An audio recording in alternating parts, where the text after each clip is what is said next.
Dramatis Personae. Duke of Venice. Read by Filippo Joachim. Brabantio, a senator. Read by Om123. First senator. Read by David Lawrence. Second senator. Read by Lucy Perry. Gratiano, brother to Brabantio. Read by Denny Sayers. Lodovico, kinsman to Brabantio. Read by Lars Rolander. Othello, a noble Moor in the service of Venice. Read by Bruce Peary. Cassio, his lieutenant. Played by Mark Smith. Iago, his ancient. Read by M.B. Montano, Othello's predecessor in the government of Cyprus. Read by Robert Kuiper. Roderigo, a Venetian gentleman.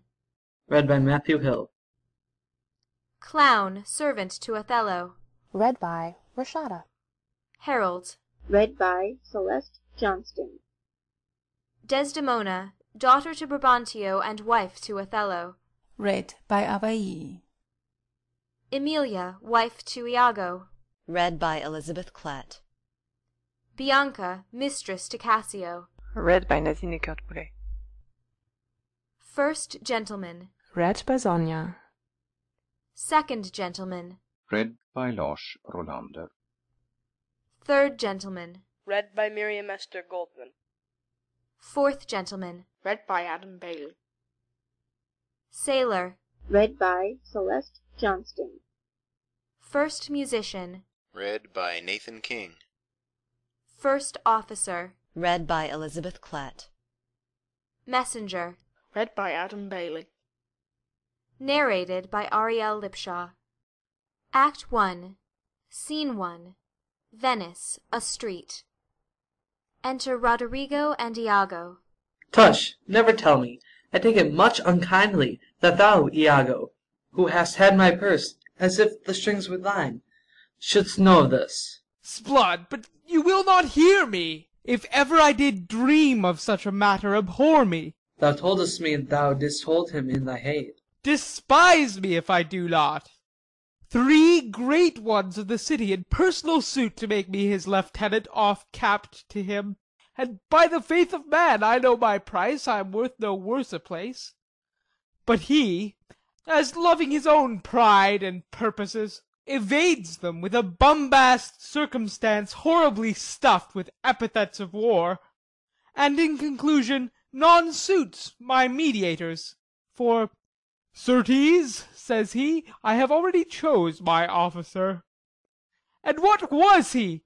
Forsooth, a great arithmetician, one Michael Cassio, a Florentine, a fellow almost damned in a fair wife, that never set a squadron in the field, nor the division of a battle knows more than a spinster, unless the bookish Theoric, wherein the togaed consuls can propose as masterly as he. Mere prattle without practice is all his soldiership.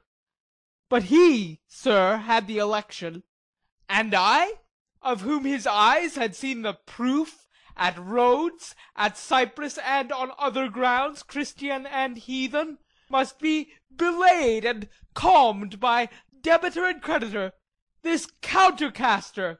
He in good time must his lieutenant be, and I, God bless the mark, his moorship's ancient. By heaven, I rather would have been his hangman. Why, there's no remedy. 'Tis the curse of service. Preferment goes by letter and affection, and not by the old gradation, where each second stood heir to the first. Now, sir, be judge yourself whether I, in any just term, am a find to love the Moor. I would not follow him then. Oh, sir, content you. I follow him to serve my turn upon him. We cannot all be masters, nor all masters cannot be truly followed. You shall mark many a duteous and knee-crooking knave, that, doting on his own obsequious bondage, wears out his time, much like his master's ass, for naught but provender, and when he's old, cashiered. Whip me such honest knaves. Others there are, who, trimmed in forms and visages of duty, keep yet their hearts attending on themselves, and throwing but shows of service on their lords do well thrive by them, and when they have lined their coats, do themselves homage. These fellows have some soul, and such a one do I profess myself. For, sir, it is as sure as you are Roderigo, were I the Moor, I would not be Iago. In following him, I follow but myself. Heaven is my judge, not I for love and duty, but seeming so for my peculiar end. For when my outward action doth demonstrate the native act and figure of my heart, in compliment extern, 'tis not long after but I will wear my heart upon my sleeve for daws to peck at. I am not what I am. What a full fortune does the thick lip sow, if he can carry it thus. Call up her father, rouse him, make after him, poison his delight, proclaim him in the streets, incense her kinsmen, and though he in a fertile climate dwell, plague him with flies. Though that his joy be joy, yet throw such changes of vexation on't, as it may lose some colour. Here is her father's house. I'll call aloud. Do, with like timorous accent and dire yell, as when by night and negligence the fire is spied in populous cities. What ho, Brabantio! Signor Brabantio, ho! Awake! What ho, Brabantio! Thieves! Thieves! Thieves! Look to your house, your daughter, and your bags! Thieves! Thieves! Brabantio appears above at a window. What is the reason of this terrible summons? What is the matter there? Signor, is all your family within? Are your doors locked? Why? Wherefore ask you this? Zood, sir, you are robbed! For shame! Put on your gown, your heart is burst! You have lost half your soul! Even now, very now, an old black ram is tupping your white ewe. Arise, arise, awake the snorting citizens with the bell, or else the devil will make a grandsire of you. Arise, I say! What? Have you lost your wits? Most reverend Signor, do you know my voice? Not I. What are you? My name is Rodrigo. The worse are welcome. I have charged thee not to haunt about my doors.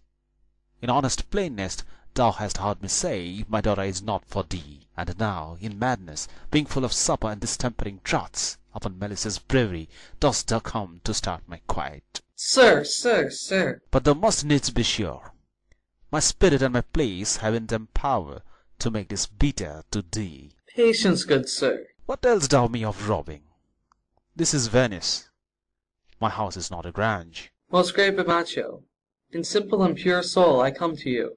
Zoon, sir, you are one of those that will not serve God if the devil bid you. Because we come to do you service, and you think we are ruffians, you'll have your daughter covered with a Barbary horse. You'll have your nephews neigh to you. You'll have coursers for cousins and genets for Germans. What profane wretch art thou? I am one, sir, that comes to tell you that your daughter and the Moor are now making the beast with two backs. Thou art a villain. You are a senator. This thou shalt answer. I know thee, Roderigo. Sir, I will answer anything, but I beseech you, if it be your pleasure and most wise consent, as partly I find it is, that your fair daughter, at this odd even and dull watch of the night, transported, with no worse nor better guard, but with a knave of common hire, a gondolier, to the gross claps of the vicious Moor, if this be known to you, and your allowance, we have then done you bold and saucy wrongs. But if you know not this, my manners tell me we have your wrong rebuke. Do not believe that, from the sense of all civility, I would thus play and trifle with your reverence. Your daughter, if you have not given her leave, I say again, hath made a gross revolt, tying her duty, beauty, wits, and fortunes, into an extravagant and wheeling stranger, of here and everywhere. Straight satisfy yourself. If she be in her chamber or your house, let loose on me the justice of the state, for thus deluding you. Strike on the tinder, ho! Give me a tapper. Call up all my people. This accident is not unlike my dream. Billy Forfeit oppresses me already. Light, I say. Light! Exit from above. Farewell, for I must leave you.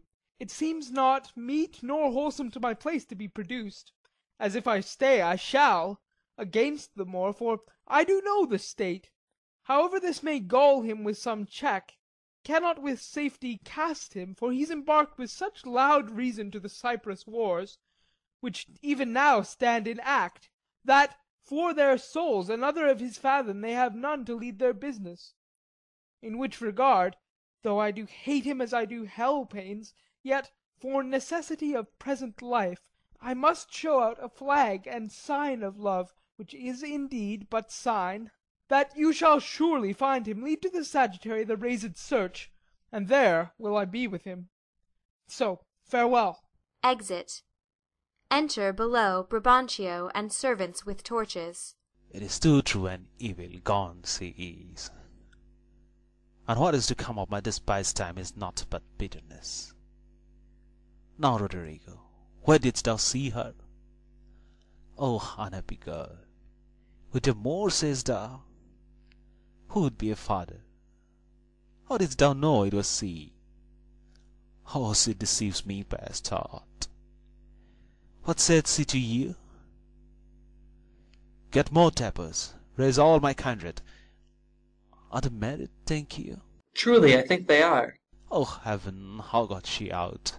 O treason of the blood! Fathers, from hence trust not your daughters' minds by what you see them act. Are there not charms by which the property of youth and maidhood may be abused? Have you not read, Roderigo, of some such thing? Yes, sir, I have indeed. Call up my brother. Oh, would you had had her! Some one way, some another. Do you know where we may apprehend her and the Moor? I think I can discover him, if you please, to get good guard, and go along with me. Pray you, lead on. At every house I will call, I may command at most. Get open so, and raise some special officers of night. On, good Roderigo, I will deserve your pains. Exeunt. Scene 2. Venice, another street. Enter Othello, Iago, and attendants with torches. Though in the trade of war I have slain men, yet do I hold it very stuff of the conscience to do no contrived murder. I lack iniquity sometimes to do me service. 9 or 10 times I had thought to have yerked him here, under the ribs. 'Tis better as it is. Nay, but he prated and spoke such scurvy and provoking terms against your honour, that with the little goodliness I have, I did full hard forbear him. But I pray you, sir, are you fast married? Be assured of this, that the Magnifico is much beloved, and hath in his effect a voice potential as double as the Duke's. He will divorce you, or put upon you what restraint and grievance the law, with all his might to enforce it on, will give him cable. Let him do his spite. My services, which I have done the signory, shall out-tongue his complaints. 'Tis yet to know, which when I know that boasting is an honour I shall promulgate, I fetch my life and being from men of royal siege, and my demerits may speak unbonneted to as proud a fortune as this that I have reached. For know, Iago, but that I love the gentle Desdemona, I would not my unhoused free condition put into circumscription and confine for the sea's worth. But look, what lights come yond? Those are the raised father and his friends. You were best go in. Not I must be found. My parts, my title, and my perfect soul shall manifest me rightly. Is it they? By Janus, I think no. Enter Cassio and certain officers with torches. The servants of the Duke and my lieutenant. The goodness of the night upon you, friends. What is the news? The Duke does greet you, General, and he requires your post-haste appearance even on the instant. What is the matter, think you? Something from Cyprus, as I may divine. It is a business of some heat. The galleys have sent a dozen sequent messengers this very night at one another's heels, and many of the consuls, raised and met, are at the Duke's already. You have been hotly called for, when, being not at your lodging to be found, the Senate hath set about 3 several quests to search you out. 'Tis well I am found by you. I will but spend a word here in the house, and go with you. Exit. Ancient, what makes he here? Faith, he hath tonight boarded a land carrack. If it prove lawful prize, he's made forever. I do not understand. He's married. To who? Re-enter Othello. Married. Come, Captain! Will you go? Have with you. Here comes another troop to seek for you. It is Brabantio. General, be advised, he comes to bad intent. Enter Brabantio, Roderigo, and officers with torches and weapons. Hola, stand there. Signor, it's Lamour. Down with him, Tiff. They draw on both sides. You, Roderigo, come, sir, I am for you. Keep up your bright swords, for the dew will rust them. Good Signor, you shall more command with years than with your weapons. O thou foul thief, where hast thou stowed my daughter? Damned as thou art, thou hast enchanted her. For I will refer me to all things of sense, if she in chains of magic were not bound. Were a maid so tender, fair, and happy, so was it a marriage that she shunned the worldly called darlings of our nation, would ever have to incur a general mock, run from her goddess to the sooty bosom of such a thing as thou, to fear, not to delight? Judge me the world if it is not gross incense that thou hast practised on her with foul charms, abused her delicate youth with drugs or minerals that weaken her motion. I'll have it disputed on. It is probable and palpable to thinking. I therefore apprehend and do adjudge thee for an abuser of the world, a practiser of arts inhibited and out of warrant. Lay hold upon him. If he do resist, subdue him at his peril. Hold your hands, both you of my inclining and the rest. Were it my cue to fight, I should have known it without a prompter. Where will you that I go to answer this your charge? To prison, till fit time of law and course of direct session call thee to answer. What if I do obey? How may the Duke be therewith satisfied, whose messengers are here about my side, upon some present business of the state, to bring me to him? 'Tis true, most worthy Signor. The Duke's in council, and your noble self, I am sure, is sent for. How? The Duke in council? In this time of the night? Bring him away. Mine is not an idle cause.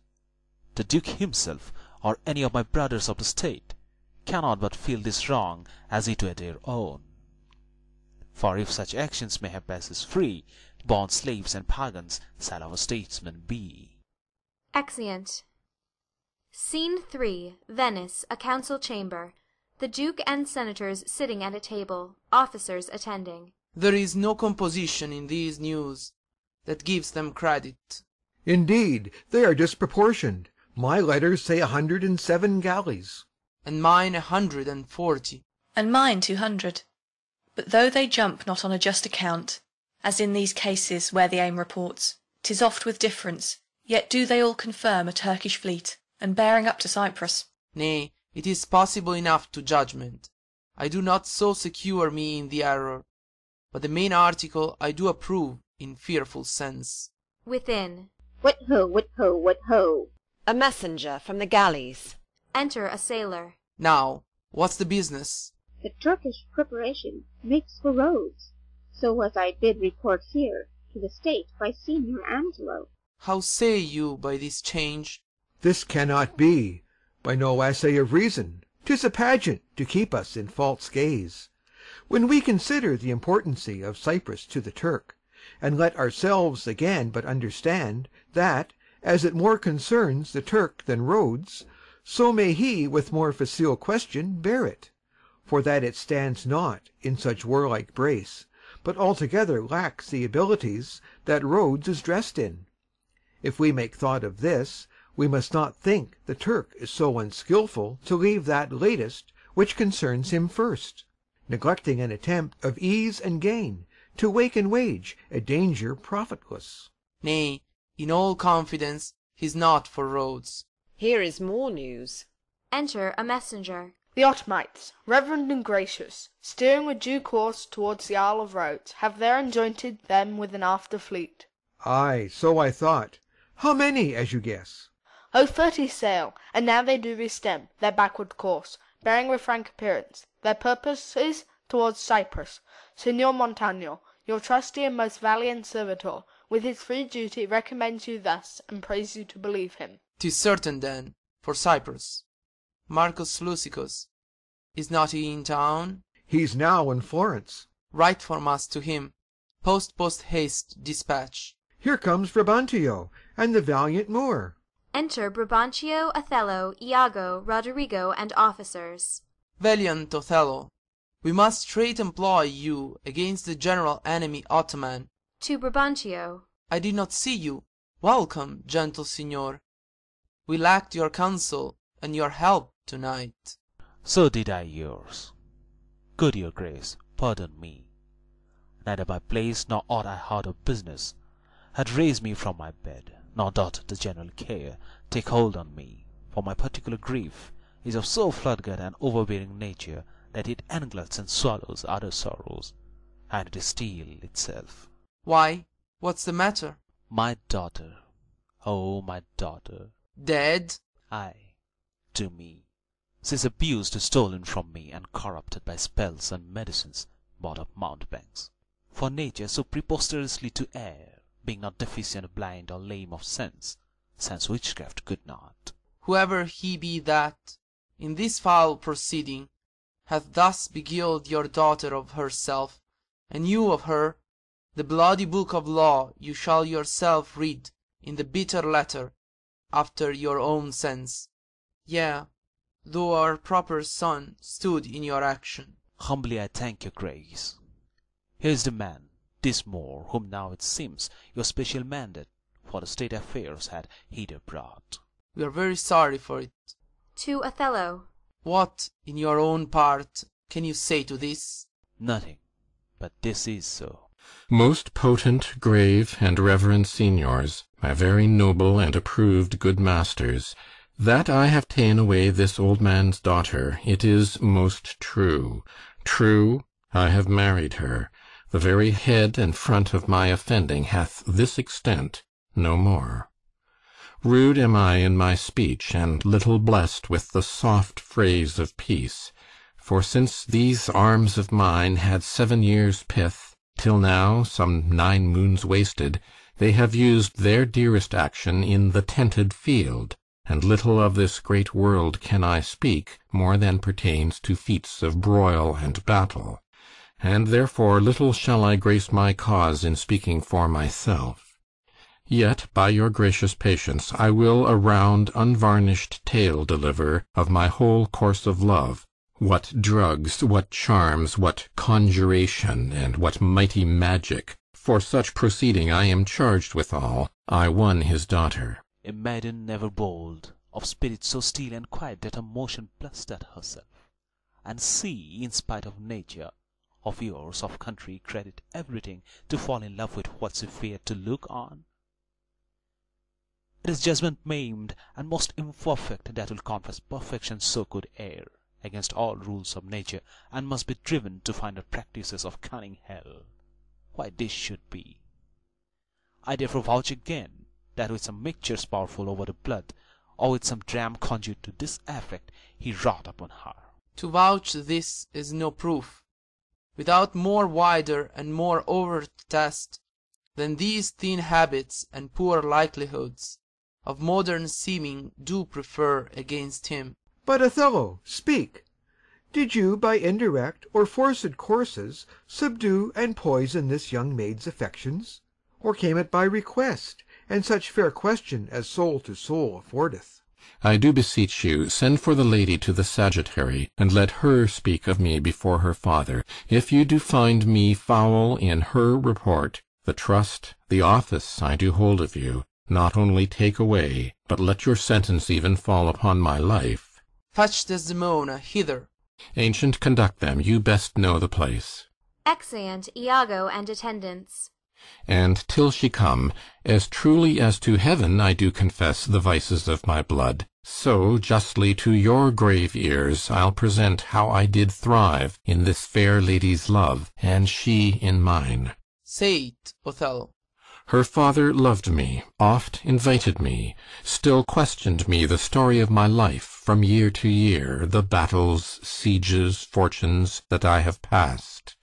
I ran it through, even from my boyish days, to the very moment that he bade me tell it, wherein I spake of most disastrous chances, of moving accidents by flood and field, of hairbreadth scapes in the imminent deadly breach, of being taken by the insolent foe and sold to slavery, of my redemption thence and portents in my travels history, wherein of antres vast and deserts idle, rough quarries, rocks and hills whose heads touch heaven, it was my hint to speak.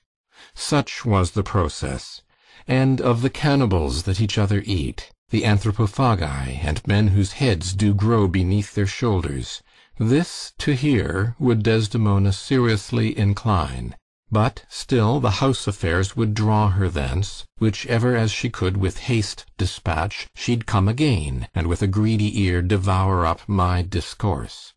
Which I observing, took once a pliant hour, and found good means to draw from her a prayer of earnest heart, that I would all my pilgrimage dilate, whereof by parcels she had something heard, but not intentively.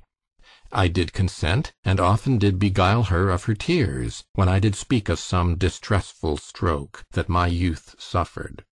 My story being done, she gave me, for my pains, a world of sighs. She swore, in faith, 'twas strange, 'twas passing strange, 'twas pitiful, 'twas wondrous pitiful. She wished she had not heard it, yet she wished that heaven had made her such a man. She thanked me, and bade me, if I had a friend that loved her, I should but teach him how to tell my story, and that would woo her. Upon this hint I spake. She loved me for the dangers I had passed, and I loved her that she did pity them. This only is the witchcraft I have used. Here comes the lady, let her witness it. Enter Desdemona, Iago, and attendants. I think this tale would win my daughter too.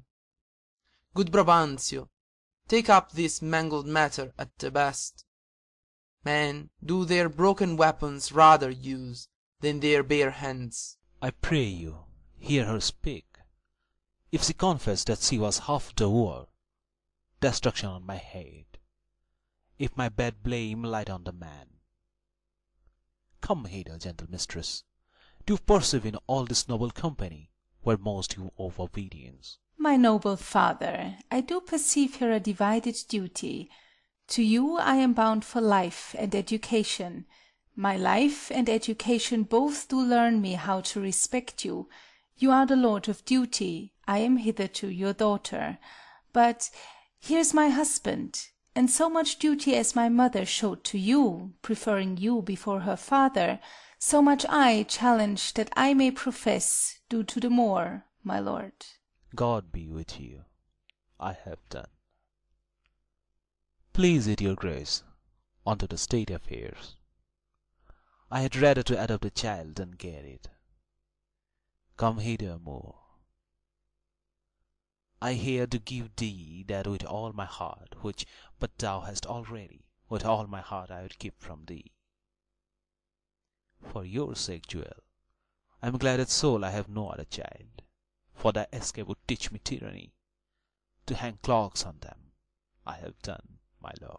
Let me speak like yourself, and lay a sentence, which as a grease or step may help these lovers into your favour.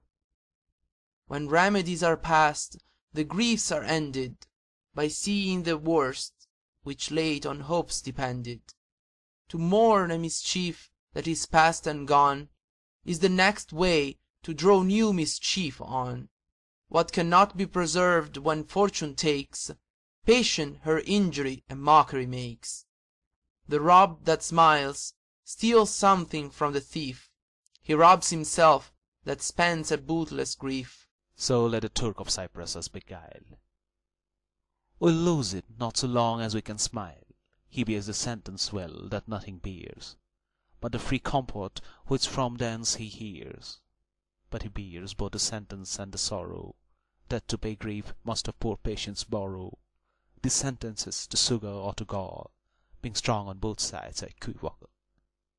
But words are words. I never yet did hear that the bruised heart was pierced through the ear. I humbly beseech you, proceed to the affairs of state. The Turk, with the most mighty preparation, makes for Cyprus. Othello, the fortitude of the place is best known to you, and though we have there a substitute of most allowed sufficiency, yet opinion, a sovereign mistress of effects, throws a more safer voice on you. You must therefore be content to slubber the gloss of your new fortunes with this more stubborn and boisterous expedition. The tyrant custom, most grave senators, hath made the flinty and steel couch of war my thrice-driven bed of down. I do agnize a natural and prompt alacrity I find in hardness, and do undertake these present wars against the Ottomites. Most humbly therefore bending to your state, I crave fit disposition for my wife, due reference of place and exhibition, with such accommodation and besort as levels with her breeding. If you please, be it her father's. I will not have it so. Nor I. Nor I.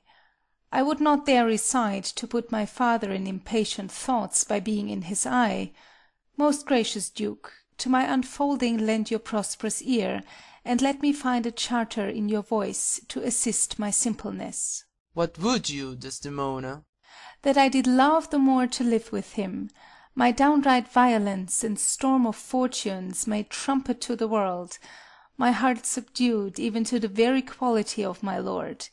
I saw Othello's visage in his mind, and to his honours and his valiant parts did I my soul and fortunes consecrate. So that, dear lords, if I be left behind, a moth of peace, and he go to the war, the rights for which I love him are bereft me, and I a heavy interim shall support by his dear absence. Let me go with him. Let her have your voices. Vouch with me, heaven, I therefore beg it not to please the palate of my appetite, nor to comply with heat, the young affects in me defunct, and proper satisfaction, but to be free and bounteous to her mind. And heaven defend your good souls that you think I will your serious and great business scant, for she is with me. No, when light-winged toys of feathered Cupid seal with wanton dullness my speculative and officed instruments, that my disports corrupt and taint my business, let housewives make a skillet of my helm, and all indign and base adversities make head against my estimation. Be it as you shall privately determine, either for his stay or going. The affair cries haste, and speed must answer it. You must away tonight. With all my heart. At 9 in the morning here we'll meet again. Othello, leave some officer behind, and he shall our commission bring to you, with such things else of quality and respect as doth import you. So please your grace, my ancient, a man he is of honesty and trust, to his conveyance I assign my wife, with what else needful your good grace shall think to be sent after me. Let it be so. Good night to everyone. To Brabantio. And, noble signor, if virtue no delighted beauty lack, your son-in-law is far more fair than black. Adieu, brave Moor, use Desdemona well. Look to her more. If thou hast eyes to see, she has deceived her father, and made thee. Exeunt Duke, Senators, Officers, etc. My life upon her faith. Honest Iago, my Desdemona must I leave to thee. I prithee, let thy wife attend on her, and bring them after in the best advantage. Come, Desdemona, I have but an hour of love, of worldly matters and direction to spend with thee. We must obey the time. Exeunt Othello and Desdemona. Iago, What sayest thou, noble heart? what will I do, thinkest thou? Why, go to bed and sleep. I will incontinently drown myself. If thou dost, I shall never love thee after. Why, thou silly gentleman! It is silliness to live when to live is torment, and then we have a prescription to die when our death is our physician. Oh, villainous! I have looked upon the world for 4 times 7 years, and since I could distinguish betwixt a benefit and an injury, I never found man that knew how to love himself. Ere I would say I would drown myself for the love of a guinea hen, I would change my humanity with a baboon. What should I do? I confess it is my shame to be so fond, but it is not in my virtue to amend it. Virtue, a fig! 'Tis in ourselves that we are thus or thus. Our bodies are gardens, to which our wills are gardeners.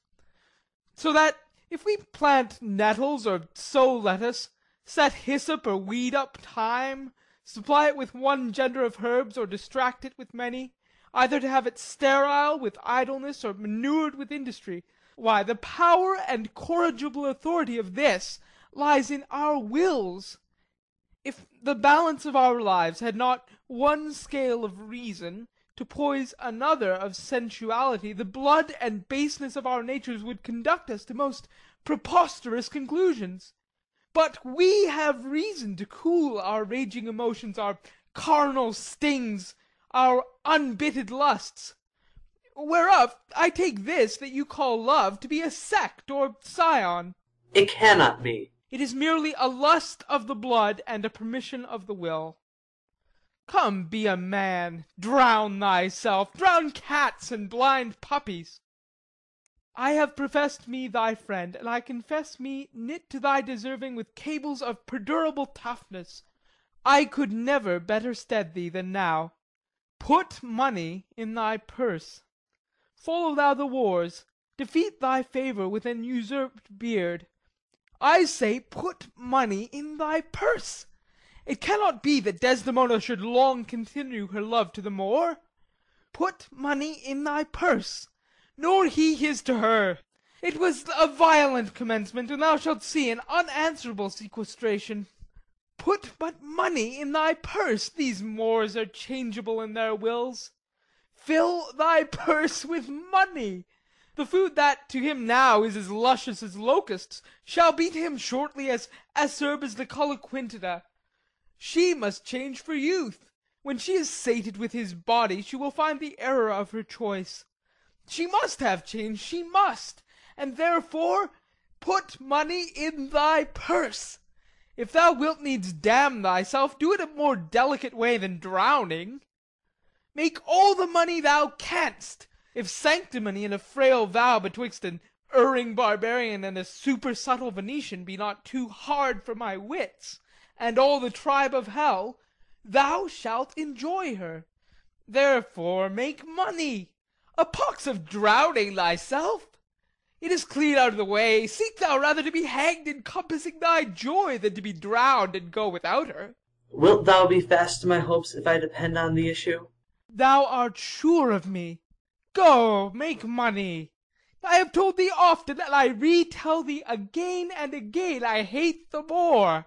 My cause is hearted, thine hath no less reason. Let us be conjunctive in our revenge against him. If thou canst cuckold him, thou dost thyself a pleasure, me a sport. There are many events in the womb of time which will be delivered. Traverse, go, provide thy money. We will have more of this tomorrow. Adieu. Where shall we meet in the morning? At my lodging. I'll be with thee betimes. Go to, farewell. Do you hear, Roderigo? What say you? No more of drowning, do you hear? I am changed. I'll go sell all my land. Exit. Thus do I ever make my fool my purse. For I my own gained knowledge should profane, if I would time expend with such a snipe, but for my sport and profit. I hate the Moor, and it is thought abroad that twixt my sheets he has done my office. I know not if it be true, but I, for mere suspicion in that kind, will do as if for surety. He holds me well. The better shall my purpose work on him. Cassio's a proper man. Let me see now. To get his place, and to plume up my will in double knavery. How? Let's see. After some time to abuse Othello's ear that he is too familiar with his wife. He hath a person and a smooth disposed to be suspected, framed to make women false. The Moor is of a free and open nature that thinks men honest that but seem to be so, and will as tenderly be led by the nose as asses are. I haft, it is engendered. Hell and night must bring this monstrous birth to the world's light. Exit.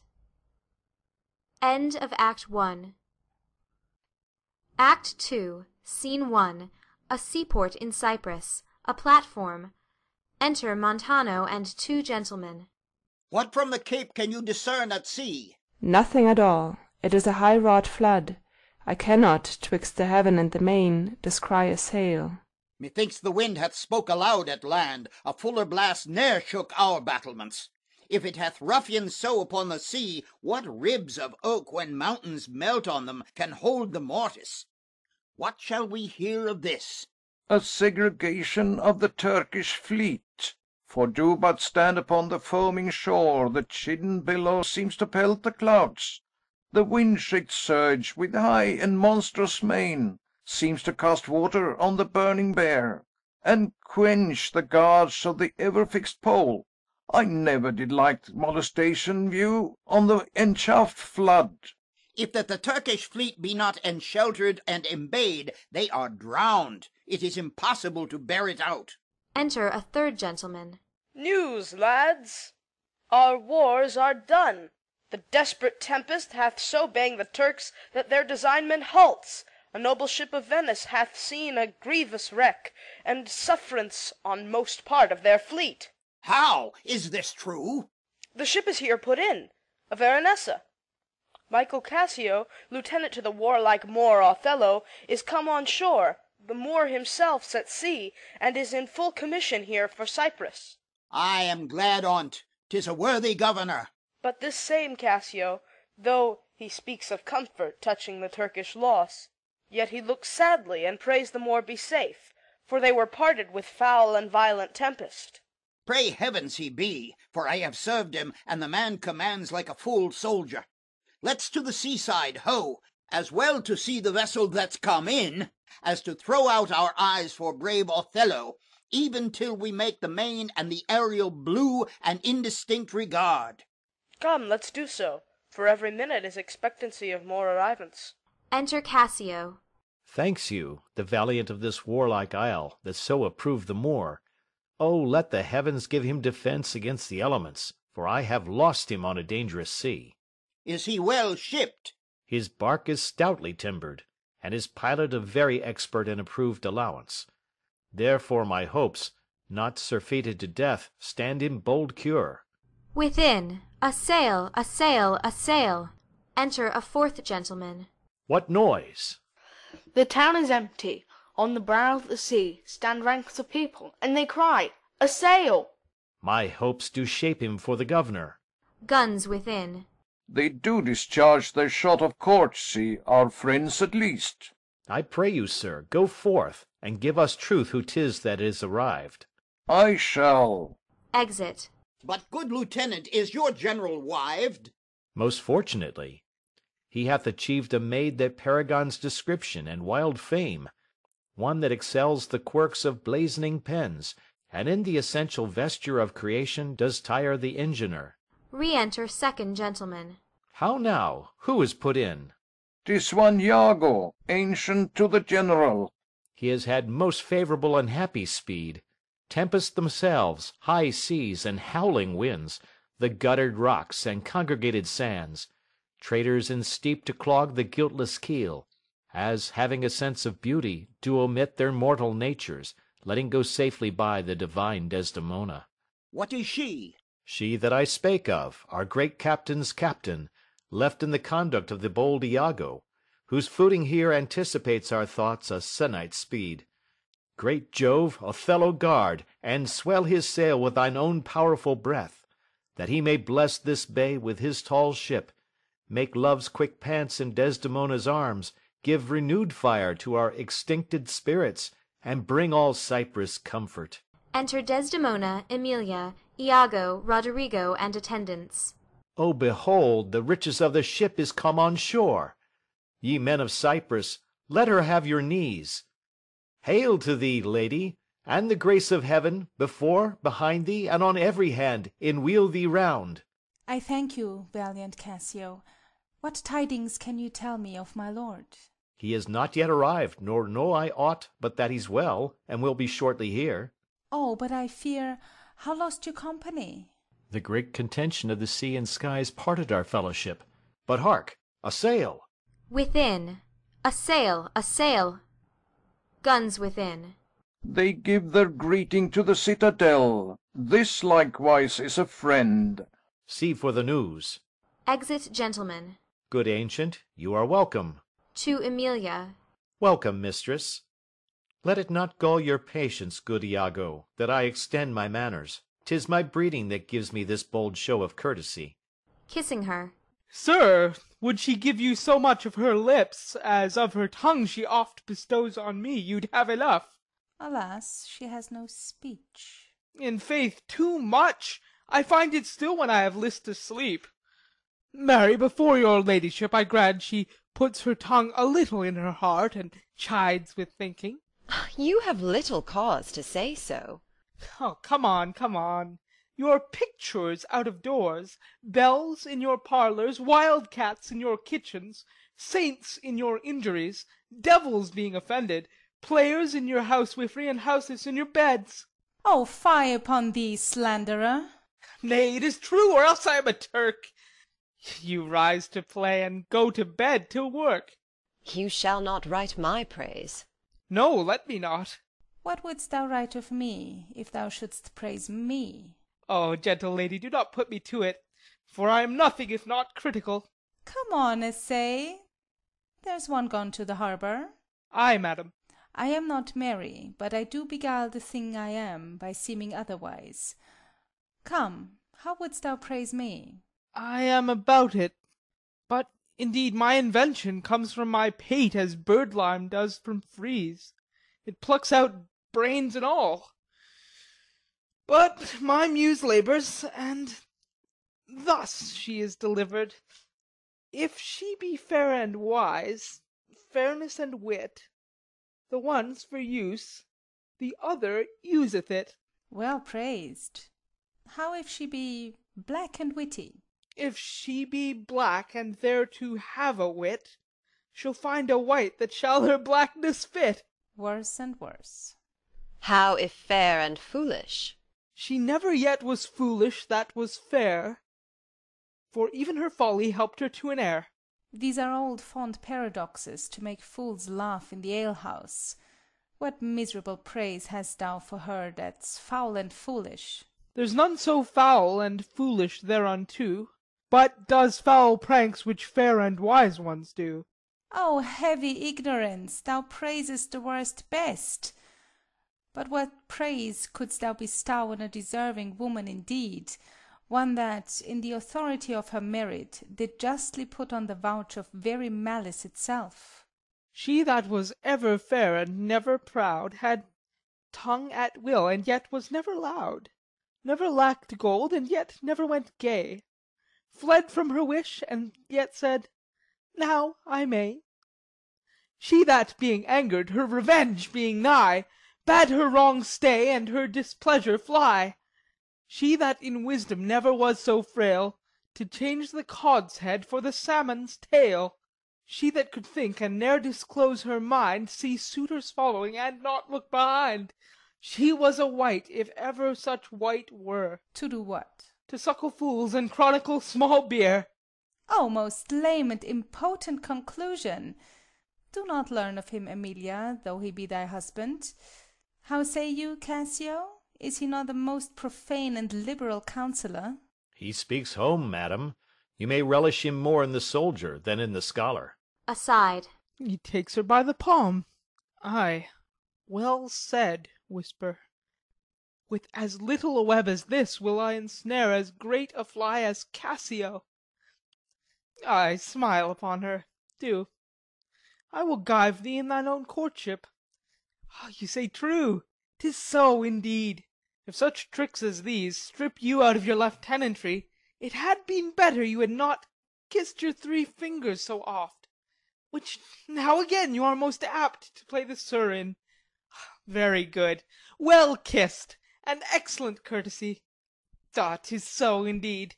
Yet again your fingers to your lips. Would they were clyster pipes, for your sake. Trumpet within. The Moor! I know his trumpet.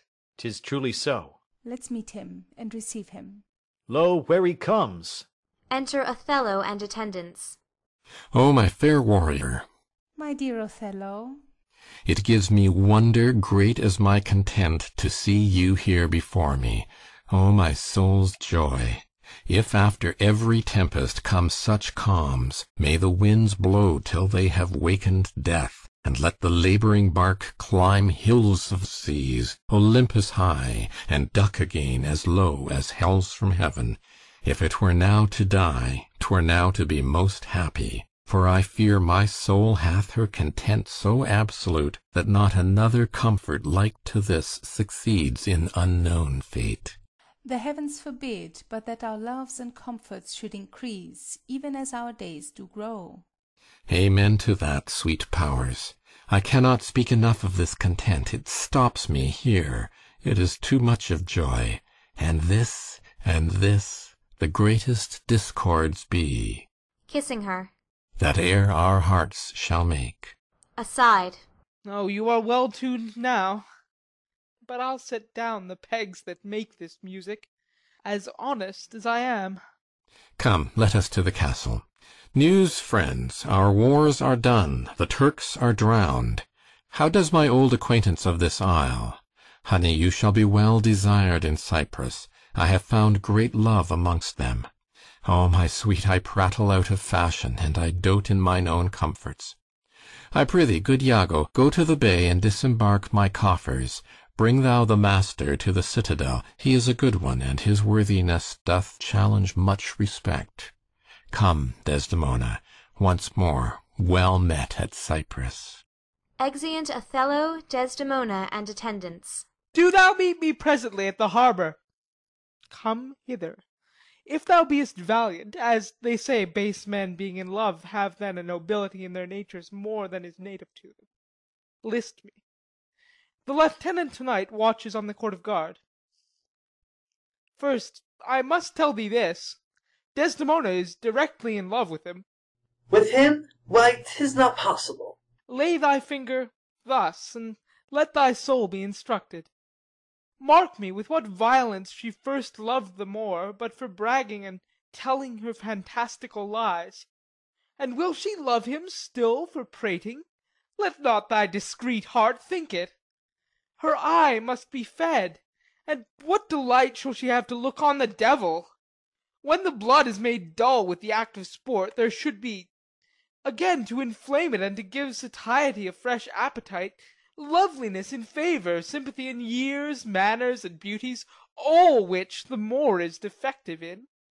Now, for want of these required conveniences, her delicate tenderness will find itself abused, begin to heave the gorge, disrelish and abhor the Moor, very nature will instruct her in it, and compel her to some second choice. Now, sir, this granted, as it is most pregnant and unforced position, who stands so eminently in the degree of this fortune as Cassio does? A knave very voluble, no further conscionable than in putting on the mere form of civil and humane seeming, for the better compass of his salt and most hidden loose affection. Why, none. A slipper and subtle knave, a finder out of occasions, that has an eye can stamp and counterfeit advantages, though true advantage never present itself. A devilish knave. Besides, the knave is handsome, young, and hath all those requisites in him that folly and green minds look after. A pestilent, complete knave, and the woman hath found him already. I cannot believe that in her she is full of most blessed condition. Blessed, fig's end! The wine she drinks is made of grapes. If she had been blessed, she would never have loved the Moor. Blessed pudding! Didst thou not see her paddle with the palm of his hand? Didst not mark that? Yes, that I did. That was courtesy. Lechery by this hand! An index and obscure prologue to the history of lust and foul thoughts. They met so near with their lips that their breaths embraced together. Villainous thoughts, Roderigo! When these mutualities so marshal the way, hard at hand comes the master and main exercise, the incorporate conclusion. Pish! But, sir, be you ruled by me. I have brought you from Venice. Watch you to-night. For the command I'll lay it upon you. Cassio knows you not. I'll not be far from you. Do you find some occasion to anger Cassio, either by speaking too loud, or tainting his discipline, or from what other course you please, which the time shall more favourably minister?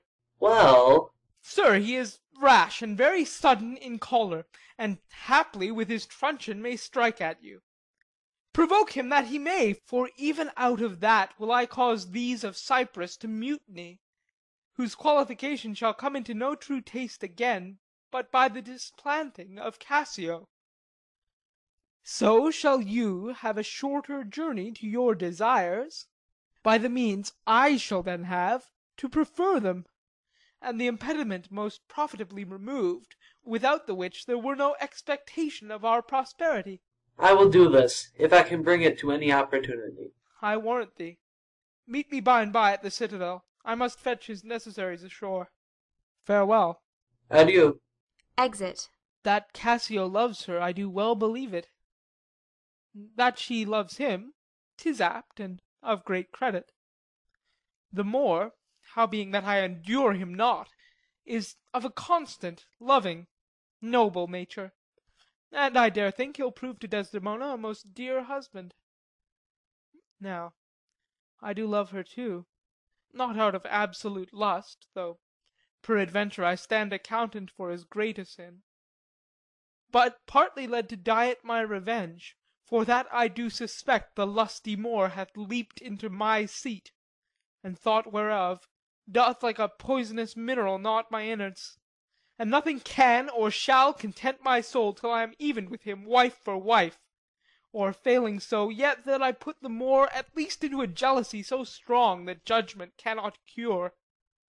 Which thing to do, if this poor trash of Venice, whom I trash for his quick hunting, stand the putting on, I'll have our Michael Cassio on the hip, abuse him to the Moor in the rank garb. For I fear Cassio with my nightcap too. Make the Moor think me, love me, and reward me for making him egregiously an ass, and practising upon his peace and quiet even to madness. 'Tis here, but yet confused. Knavery's plain face is never seen till used. Exit. Scene 2. A street. Enter a herald with a proclamation, people following. It is Othello's pleasure, our noble and valiant general, that upon certain tidings now arrived, importing the near perdition of the Turkish fleet, every man put himself into triumph, some to dance, some to make bonfires, each man to what sport and revels his addiction leads him.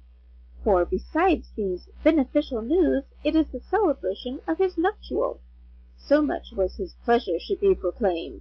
All offices are open, and there is full liberty of feasting from this present hour of 5 till the bell have tolled 11. Heaven bless the Isle of Cyprus and our noble general Othello. Exeunt. Scene 3. A hall in the castle. Enter Othello, Desdemona, Cassio, and attendants. Good Michael, look you to the guard to-night. Let's teach ourselves that honourable stop, not to outsport discretion. Iago hath direction what to do, but notwithstanding, with my personal eye will I look to it. Iago is most honest. Michael, good night. Tomorrow, with your earliest, let me have speech with you. To Desdemona. Come, my dear love, the purchase made, the fruits are to ensue, the profits yet to come 'tween me and you. Good night. Exeunt Othello, Desdemona, and attendants. Enter Iago. Welcome, Iago. We must to the watch. Not this hour, Lieutenant. 'Tis not yet 10 of the clock. Our general cast us thus early for the love of his Desdemona, who, let us not therefore blame, he hath not yet made wanton the night with her, and she is sport for Jove. She's a most exquisite lady. And I'll warrant her full of game. Indeed, she is a most fresh and delicate creature. What an eye she has! Methinks it sounds a parley to provocation. An inviting eye, and yet methinks right modest. And when she speaks, is it not an alarm to love? She is indeed perfection. Well, happiness to their sheets. Come, Lieutenant, I have a stoup of wine, and here without are a brace of Cyprus gallants that would fain have a measure to the health of black Othello. Not tonight, good Iago. I have very poor and unhappy brains for drinking. I could well wish courtesy would invent some other custom of entertainment. Oh, they are our friends. But 1 cup. I'll drink for you. I have drunk but 1 cup tonight, and that was craftily qualified too. And behold, what innovation it makes here. I am unfortunate in the infirmity, and dare not task my weakness with any more. What, man? 'Tis a night of revels. These gallants desire it. Where are they? Here at the door. I pray you call them in. I'll do it, but it dislikes me. Exit. If I can fasten but 1 cup upon him with that which he hath drunk tonight already, he'll be as full of quarrel and offence as my young mistress' dog.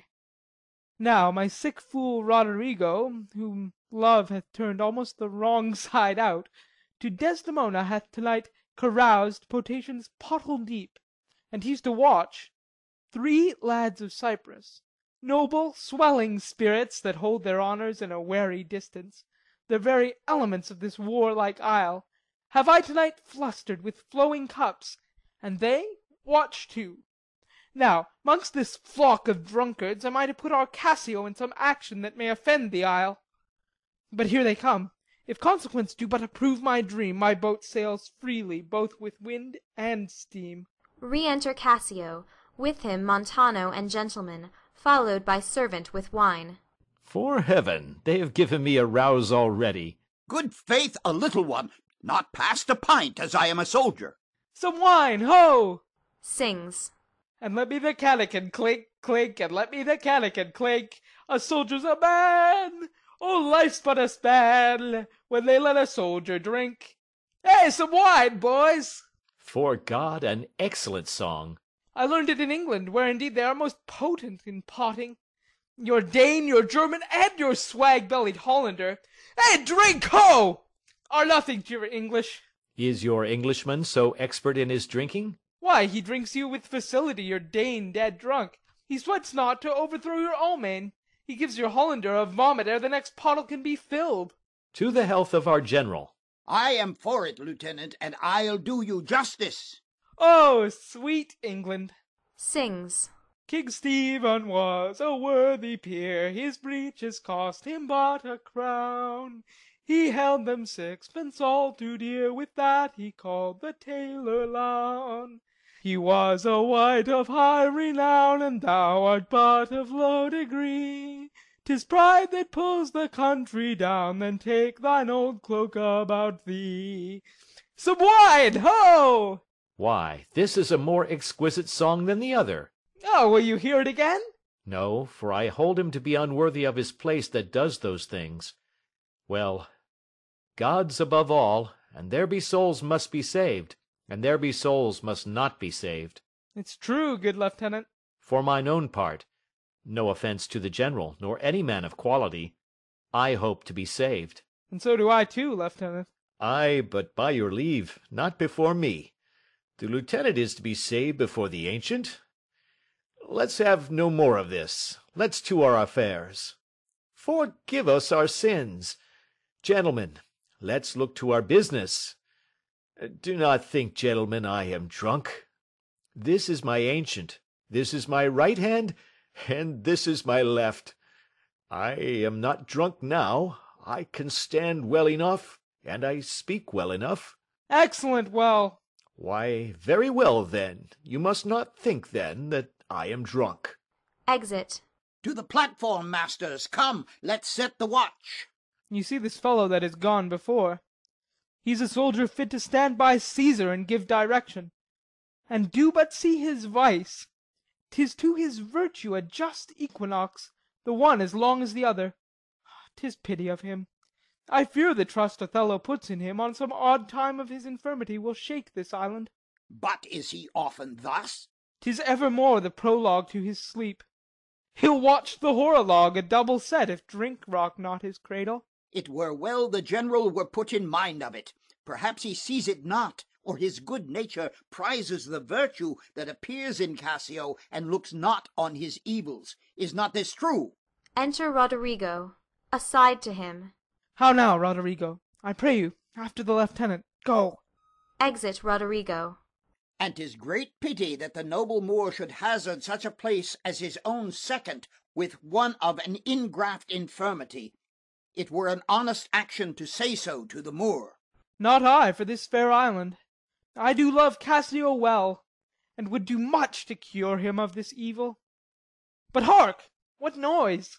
Cry within, help, help. Re-enter Cassio, driving in Roderigo.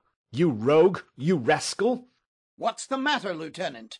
A knave teach me my duty. I'll beat the knave into a twiggin bottle. Beat me.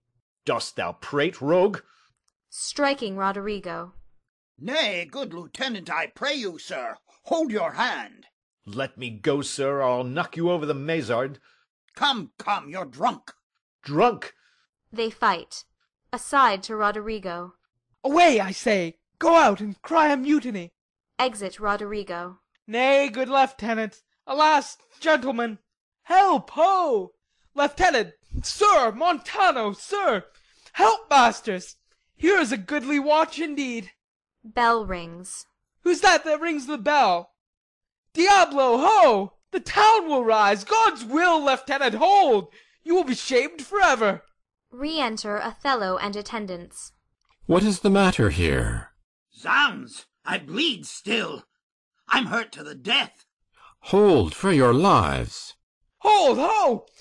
Lieutenant, sir, Montano, gentlemen, have you forgot all sense of place and duty? Hold! The general speaks to you. Hold, hold, for shame! Why, how now, ho! From whence ariseth this? Are we turned Turks, and to ourselves do that which heaven hath forbid the Ottomites? For Christian shame, put by this barbarous brawl. He that stirs next to carve for his own rage holds his soul light. He dies upon his motion. Silence that dreadful bell. It frights the isle from her propriety. What is the matter, masters? Honest Iago, that looks dead with grieving, speak, who began this? On thy love, I charge thee.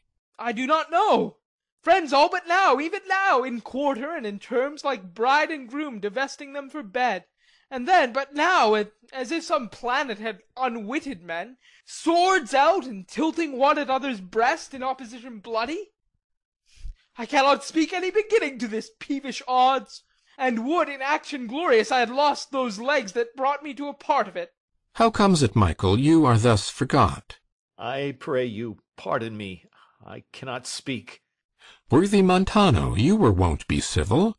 The gravity and stillness of your youth the world hath noted, and your name is great in mouths of wisest censure. What's the matter that you unlace your reputation thus, and spend your rich opinion for the name of a night-brawler? Give me answer to it.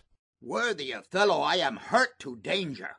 Your officer Iago can inform you, while I spare speech, which something now offends me, of all that I do know, nor know I aught by me that said or done amiss this night, unless self-charity be sometimes a vice, and to defend ourselves it be a sin when violence assails us. Now, by heaven, my blood begins my safer guides to rule, and passion, having my best judgment collied, assays to lead the way. If I once stir, or do but lift this arm, the best of you shall sink in my rebuke. Give me to know how this foul rout began, who set it on. And he that is approved in this offence, though he had twinned with me both at a birth, shall lose me. What, in a town of war, yet wild, the people's hearts brimful of fear, to manage private and domestic quarrel, in night, and on the court and guard of safety? 'Tis monstrous. Iago, who began it? If partially affined or leagued in office, thou dost deliver more or less than truth, thou art no soldier. Touch me not so near. I had rather have this tongue cut from my mouth than it should do offence to Michael Cassio. Yet I persuade myself to speak the truth shall nothing wrong him. Thus it is, General. Montano and myself being in speech, there comes a fellow crying out for help, and Cassio following him with determined sword to execute upon him. Sir, this gentleman steps into Cassio and entreats his pause. Myself the crying fellow did pursue, lest by his clamour, as it so fell out, the town might fall in fright. He, swift of foot, outran my purpose, and I returned the rather for that I heard the clink and fall of swords, and Cassio high in oath, which till to-night I ne'er might say before. When I came back, for this was brief, I found them close together at blow and thrust, even as again they were when you yourself did part them. More of this matter cannot I report, but men are men, and best sometimes forget.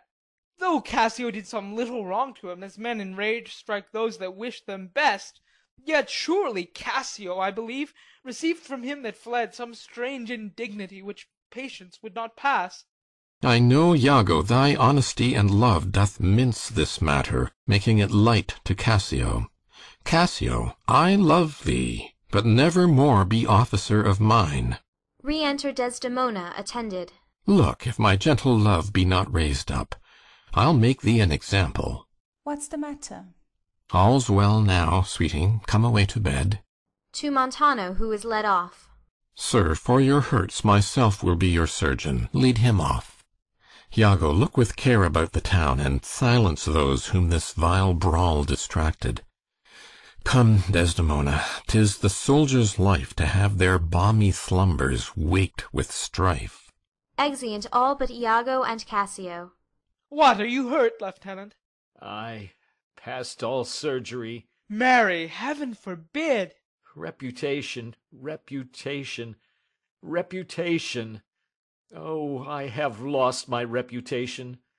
I have lost the immortal part of myself, and what remains is bestial.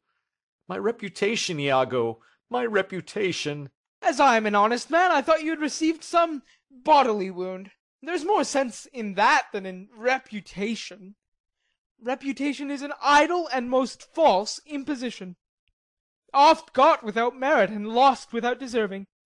You have lost no reputation at all, unless you repute yourself such a loser. What, man! There are ways to recover the general again. You are but now cast in his mood, a punishment more in policy than in malice. Even so as one would beat his offenceless dog to affright an imperious lion.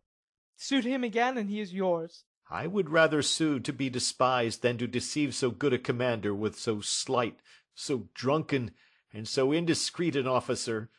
Drunk, and speak parrot, and squabble, swagger, swear, and discourse fustian with one's own shadow?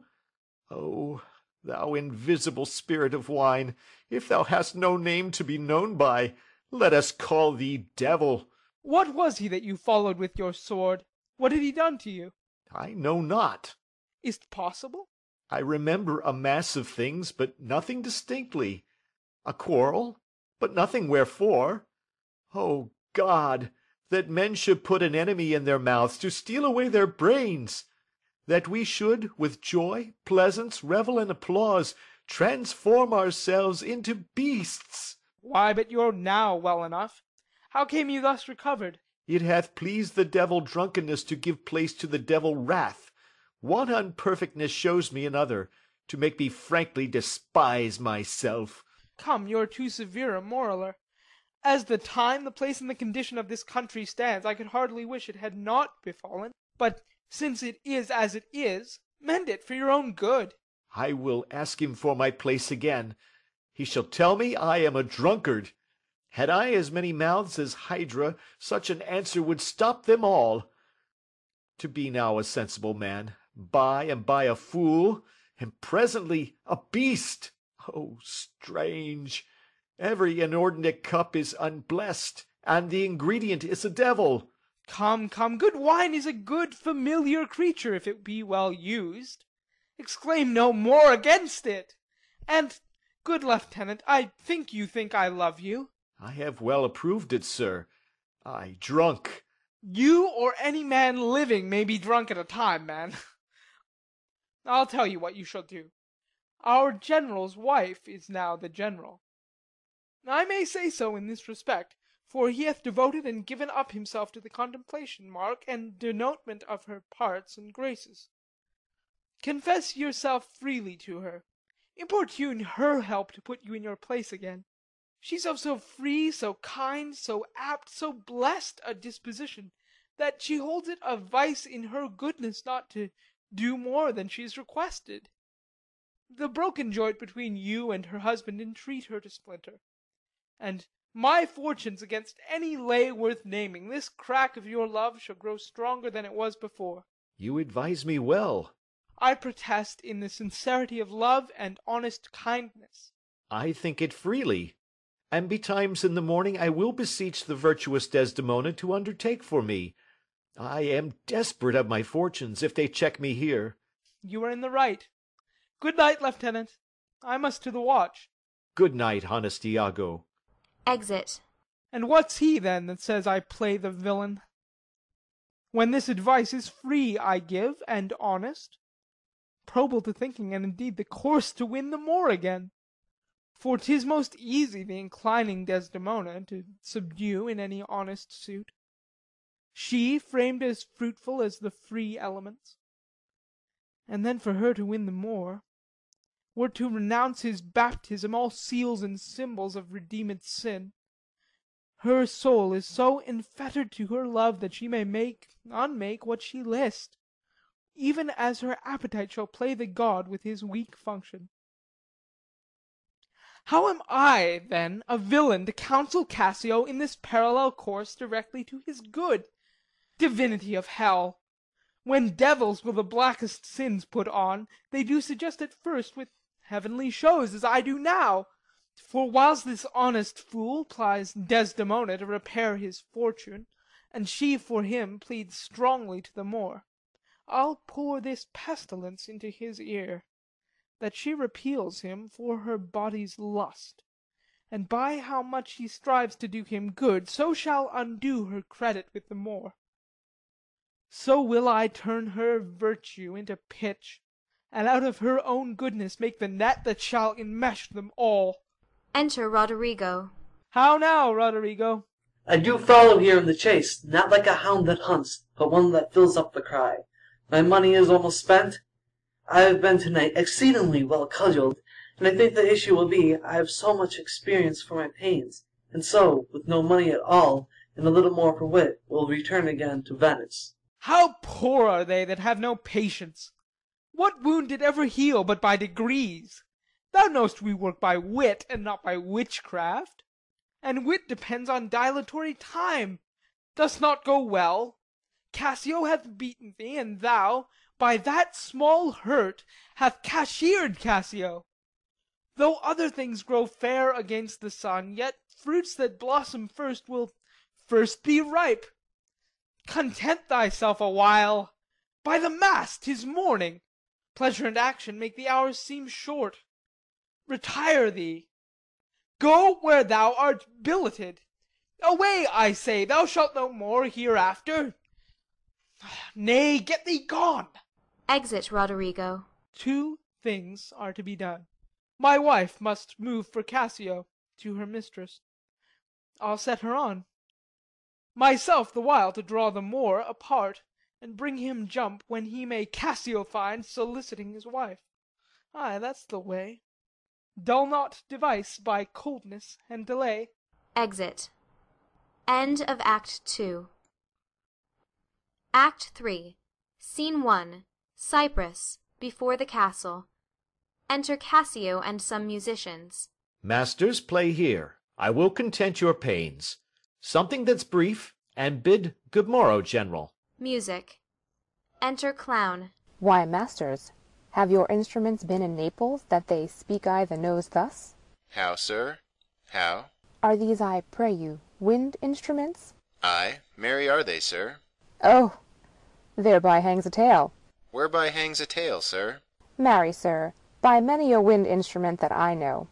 But, masters, here's money for you, and the General so likes your music that he desires you, for love's sake, to make no more noise with it. Well, sir, we will not. If you have any music that may not be heard, to it again. But, as they say, to hear music the general does not greatly care. We have none such, sir. Then put up your pipes in your bag, for I'll away. Go, vanish into air, away. Exeunt musicians. Dost thou hear, mine honest friend? No, I hear not your honest friend. I hear you. Prithee, keep up thy quillets. There's a poor piece of gold for thee. If the gentlewoman that attends the general's wife be stirring, tell her there's one Cassio entreats her a little favour of speech. Wilt thou do this? She is stirring, sir. If she will stir hither, I shall seem to notify unto her. Do, good my friend. Exit clown. Enter Iago. In happy time, Iago. You have not been abed, then? Why, no. The day had broke before we parted. I have made bold, Iago, to send in to your wife.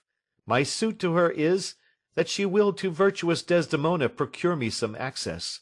I'll send her to you presently. And I'll devise a mean to draw the more out of the way, that your converse and business may be more free. I humbly thank you for it. Exit Iago. I never knew a Florentine more kind and honest. Enter Emilia. Good morrow, good lieutenant. I am sorry for your displeasure, but all will sure be well. The general and his wife are talking of it, and she speaks for you stoutly. The Moor replies that he you hurt is of great fame in Cyprus and great affinity, and that in wholesome wisdom he might not but refuse you. But he protests he loves you, and needs no other suitor but his likings, to take the safest occasion by the front to bring you in again. Yet I beseech you, if you think fit, or that it may be done, give me advantage of some brief discourse with Desdemona alone. Pray you, come in. I will bestow you where you shall have time to speak your bosom freely. I am much bound to you. Exeunt. Scene 2. Cyprus, a room in the castle. Enter Othello, Iago, and gentlemen. These letters give Iago to the pilot, and by him do my duties to the senate. That done, I will be walking on the works. Repair there to me. Well, my good lord, I'll do it. This fortification, gentlemen, shall we see it? We wait upon your lordship. Exeunt. Scene 3. Cyprus, the garden of the castle. Enter Desdemona, Cassio, and Emilia. Be thou assured, good Cassio, I will do all my abilities in thy behalf. Good madam, do. I warrant it grieves my husband as if the cause were his. Oh, that's an honest fellow. Do not doubt, Cassio, but I will have my lord and you again as friendly as you were.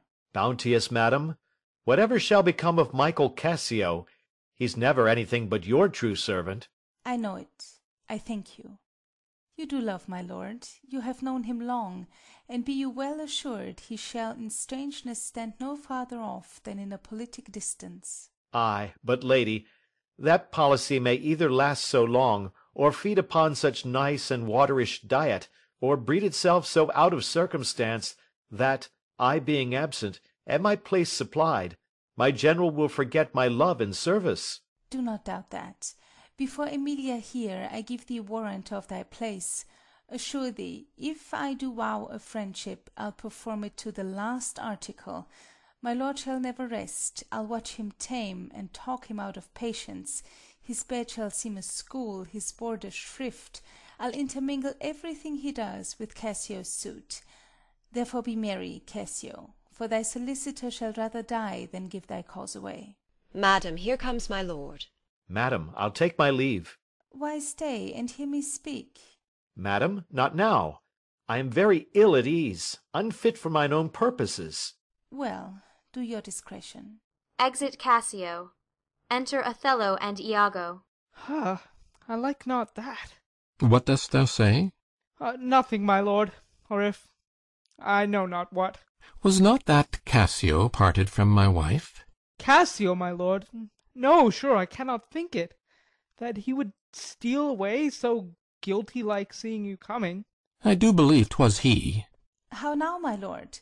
I have been talking with a suitor here, a man that languishes in your displeasure. Who is it you mean? Why, your lieutenant, Cassio. Good my lord, if I have any grace or power to move you, his present reconciliation take, For if he be not one that truly loves you, that errs in ignorance and not in cunning, I have no judgment in an honest face. I prithee, call him back. Went he hence now? Ay, sooth, so humbled that he hath left part of his grief with me, to suffer with him. Good love, call him back. Not now, sweet Desdemon, some other time. But shalt be shortly. The sooner, sweet, for you. Shalt be to-night at supper. No, not to-night. To-morrow dinner, then. I shall not dine at home. I meet the captains at the citadel.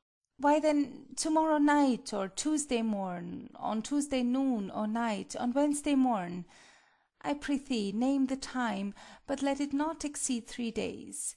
In faith he is penitent, and yet his trespass in our common reason, save that they say the wars must make examples out of their best, is not almost a fault to incur a private check. When shall he come? Tell me, Othello, I wonder in my soul what you would ask me, that I should deny or stand so mammering on. What, Michael Cassio, that came a-wooing with you, and so many a time when I have spoke of you dispraisingly, hath taken your part, to have so much to do to bring him in? Trust me, I could do much. Prithee, no more. Let him come when he will. I will deny thee nothing. Why, this is not a boon. 'Tis as I should entreat you wear your gloves, or feed on nourishing dishes, or keep you warm, or sue to you to do a peculiar profit to your own person. Nay, when I have a suit wherein I mean to touch your love indeed, it shall be full of poise and difficult weight, and fearful to be granted. I will deny thee nothing. Whereon I do beseech thee grant me this, to leave me but a little to myself. Shall I deny you? No. Farewell, my lord. Farewell, my Desdemona. I'll come to thee straight. Emilia, come. Be as your fancies teach you. Whatever you be, I am obedient. Exit with Emilia. Excellent wretch, perdition catch my soul, but I do love thee, and when I love thee not, chaos is come again. My noble lord. What dost thou say, Iago? Did Michael Cassio, when you wooed my lady, know of your love? He did, from first to last. Why dost thou ask?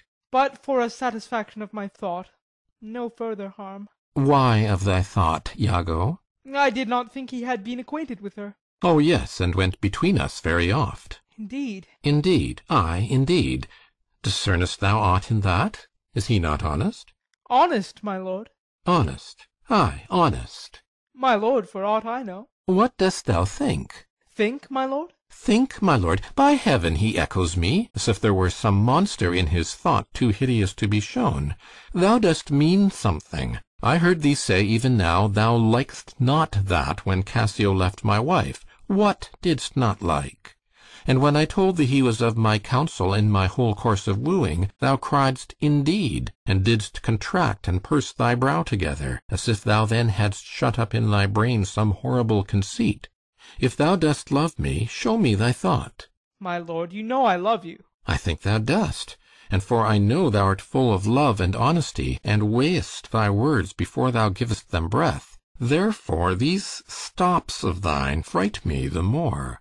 For such things in a false disloyal knave are tricks of custom, but in a man that's just, they are close delations working from the heart that passion cannot rule. For Michael Cassio, I dare be sworn I think that he is honest. I think so too. Men should be what they seem, or those that be not, would they might seem none. Certain men should be what they seem. Why, then, I think Cassio's an honest man. Nay, yet there's more in this. I prithee speak to me as to thy thinkings, as thou dost ruminate, and give thy worst of thoughts the worst of words. Good my lord, pardon me. Though I am bound to every act of duty, I am not bound to that all slaves are free to. Utter my thoughts? Why, say they are vile and false. As, where's that palace whereunto foul things sometimes intrude not? Who has a breast so pure but some uncleanly apprehensions keep leets and law days, and in session sit, with meditations lawful. Thou dost conspire against thy friend, Iago, if thou but thinkest him wronged, and makest his ear a stranger to thy thoughts. I do beseech you, though I perchance am vicious in my guess, as I confess it is my nature's plague to spy into abuses, and of my jealousy shape faults that are not, that your wisdom yet from one that so imperfectly conceits would take no notice, nor build yourself a trouble out of his scattering and unsure observance. It were not for your quiet, nor your good, nor for my manhood, honesty, or wisdom to let you know my thoughts. What dost thou mean?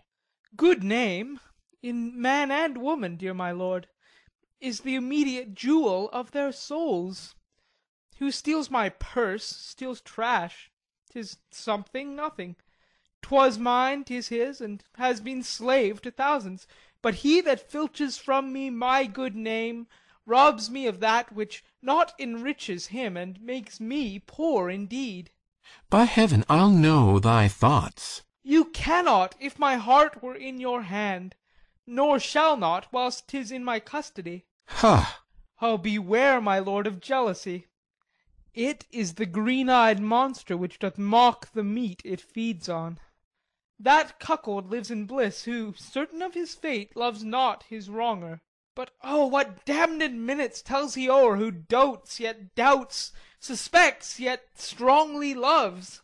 Oh, misery! Poor and content is rich, and rich enough.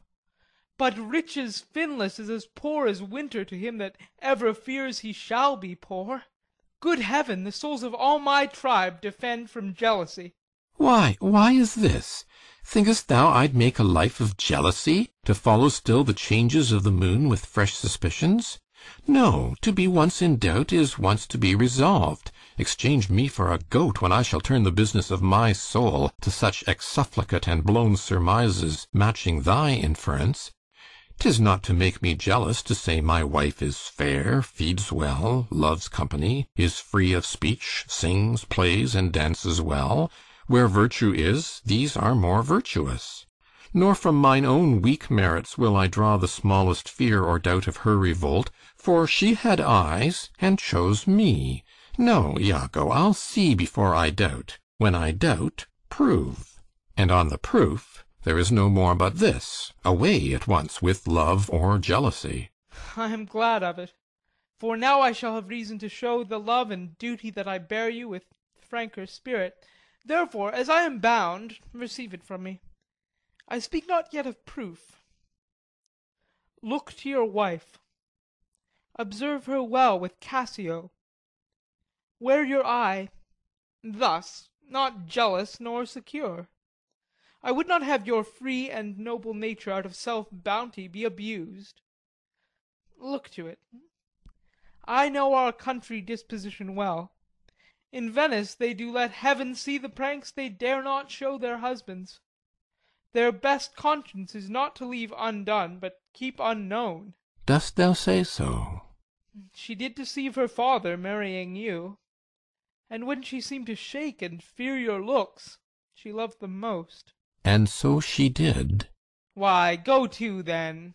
She that so young could give out such a seeming, to seal her father's eyes up close as oak, methought 'twas witchcraft. But I am much to blame. I humbly do beseech you of your pardon for too much loving you.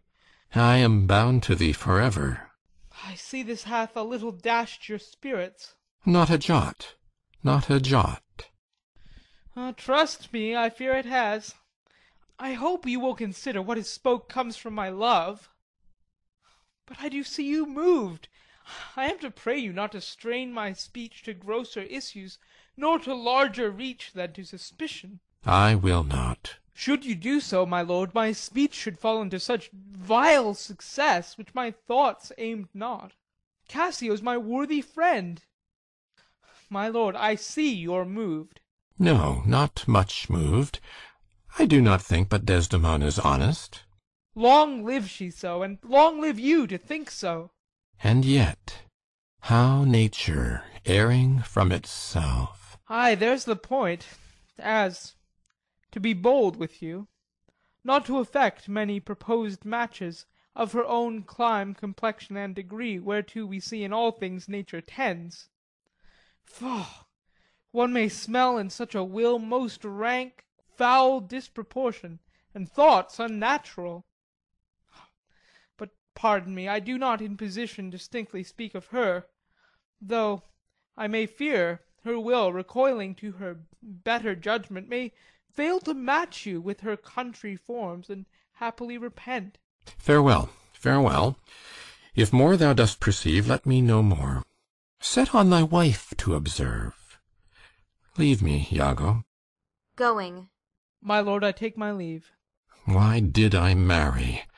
This honest creature doubtless sees and knows more, much more, than he unfolds. Returning. My lord, I would I might entreat your honour to scan this thing no further. Leave it to time, though it be fit that Cassio have his place, for sure he fills it up with great ability. Yet, if you please to hold him off a while, you shall by that perceive him and his means. Note if your lady strain his entertainment with any strong or vehement importunity. Much will be seen in that. In the meantime, let me be thought too busy in my fears, as worthy cause I have to fear I am. And hold her free, I do beseech your honour. Fear not my government. I once more take my leave. Exit. This fellow's of exceeding honesty, and knows all qualities, with a learned spirit, of human dealings. If I do prove her haggard, though that her jesses were my dear heartstrings, I'd whistle her off, and let her down the wind, to prey at fortune. Haply, for I am black, and have not those soft parts of conversation that chamberers have, or for I am declined into the vale of years. Yet that's not much. She's gone. I am abused, and my relief must be to loathe her. Oh, curse of marriage, that we can call these delicate creatures ours, and not their appetites.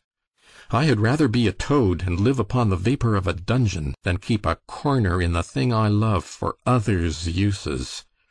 Yet 'tis the plague of great ones. Prerogatived are they less than the base. 'Tis destiny unshunnable, like death. Even then this forked plague is fated to us when we do quicken. Desdemona comes. If she be false, oh, then heaven mocks itself. I'll not believe it. Re-enter Desdemona and Emilia. How now, my dear Othello? Your dinner and the generous islanders by you invited do attend your presence. I am to blame. Why do you speak so faintly? Are you not well? I have a pain upon my forehead, here. Faith, that's with watching. 'Twill away again. Let me but bind it hard. Within this hour it will be well. Your napkin is too little. He puts the handkerchief from him, and she drops it. Let it alone. Come, I'll go in with you. I am very sorry that you are not well. Exeunt Othello and Desdemona. I am glad I have found this napkin. This was her first remembrance from the moor. My wayward husband hath 100 times wooed me to steal it, but she so loves the token, for he conjured her she should ever keep it, that she reserves it evermore about her to kiss and talk to. I'll have the work ta'en out, and give it Iago. What he will do with it, heaven knows, not I. I nothing but to please his fantasy. Re-enter Iago. How now? What do you here alone? Do not you chide. I have a thing for you. A thing for me? It is a common thing. Huh? To have a foolish wife. Oh, is that all? What will you give me now for that same handkerchief? What handkerchief? What handkerchief? Why, that the Moor first gave to Desdemona, that which so often you did bid me steal. Hast stolen it from her? No, faith, she let it drop by negligence, and to the advantage I being here took it up. Look, here it is. A good wench. Give it me. What will you do with't, that you have been so earnest to have me filch it? Snatching it. Why, what's that to you? If it be not for some purpose of import, give it me again. Poor lady shall run mad when she shall lack it. Be not known on't. I have use for it. Go, leave me. Exit Emilia. I will in Cassio's lodging lose this napkin, and let him find it. Trifles light as air are to the jealous confirmation strong as proofs of holy writ. This may do something. The more already changes with my poison. Dangerous conceits are in their natures poisons, which at the first are scarce found to distaste, but, with a little act upon the blood, burn like the mines of sulphur. I did say so. Look where he comes.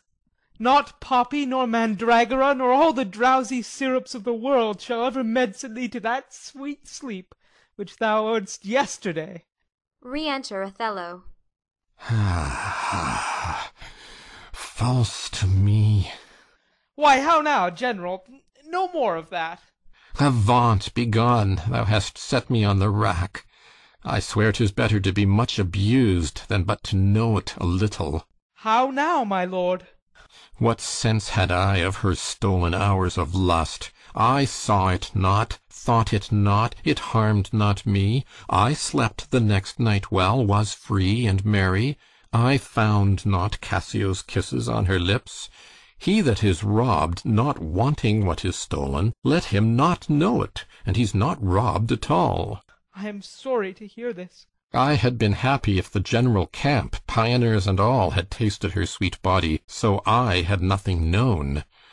Oh, now for ever farewell the tranquil mind, farewell content, farewell the plumed troop and the big wars that make ambition virtue. Oh, farewell! Farewell the neighing steed and the shrill trump, the spirit-stirring drum, the ear-piercing fife, the royal banner, and all quality, pride, pomp, and circumstance of glorious war. And, oh, you mortal engines, whose rude throats the immortal Jove's dead clamours counterfeit, farewell! Othello's occupation's gone. Is't possible, my lord? Villain, be sure thou prove my love a whore. Taking him by the throat. Be sure of it. Give me the ocular proof, or by the worth of man's eternal soul, thou hadst been better have been born a dog than answer my waked wrath. Is't come to this? Make me to see it, or at the least so prove it that the probation bear no hinge nor loop to hang a doubt on, or woe upon thy life. My noble lord! If thou dost slander her and torture me, never pray more. Abandon all remorse. On horror's head horrors accumulate. Do deeds to make heaven weep, all earth amazed. For nothing canst thou to damnation add greater than that. Oh, grace! Oh, heaven defend me! Are you a man? Have you a soul or sense? God be with you! You take mine office! O wretched fool that lives to make thine honesty a vice! O monstrous world! Take note, take note! O world, to be direct and honest is not safe! I thank you for this profit, and from thence I'll love no friend, since love breeds such offence. Nay, stay, thou shouldst be honest. I should be wise, for honesty's a fool, and loses that it works for. By the world, I think my wife be honest, and think she is not. I think that thou art just, and think thou art not. I'll have some proof. Her name, that was as fresh as Dian's visage, is now begrimed and black as mine own face. If there be cords or knives, poison or fire or suffocating streams, I'll not endure it. Would I were satisfied. I see, sir, you are eaten up with passion. I do repent me that I put it to you. You would be satisfied? Would, nay, I will. And may. But how? How satisfied, my lord? Would you, the supervisor, grossly gape on, behold her tupped? Death and damnation, oh! It were a tedious difficulty, I think, to bring them to that prospect. Damn them, then, if ever mortal eyes do see them bolster more than their own. What then? How then? What shall I say? Where is satisfaction? It is impossible you should see this, were they as prime as goats, as hot as monkeys, as salt as wolves in pride, and fools as gross as ignorance made drunk. But yet I say, if imputation and strong circumstances, which lead directly to the door of truth, will give you satisfaction, you may have't. Give me a living reason she's disloyal. I do not like the office, but sith I am entered in this cause so far, pricked to it by foolish honesty and love, I will go on. I lay with Cassio lately, and being troubled with a raging tooth, I could not sleep. There are a kind of men so loose of soul, that in their sleeps will mutter their affairs. One of this kind is Cassio. In sleep I heard him say, "Sweet Desdemona, let us be wary, let us hide our loves." And then, sir, would he gripe and wring my hand, cry, "Oh, sweet creature," and then kiss me hard, as if he plucked up kisses by the roots that grew upon my lips. Then laid his leg over my thigh, and sighed and kissed, and then cried, "Cursed fate that gave thee to the Moor." Oh, monstrous, monstrous! Nay, this was but his dream. But this denoted a foregone conclusion. 'Tis a shrewd doubt, though it be but a dream. And this may help to thicken other proofs that do demonstrate thinly. I'll tear her all to pieces. Nay, but be wise. Yet we see nothing done. She may be honest yet. Tell me this.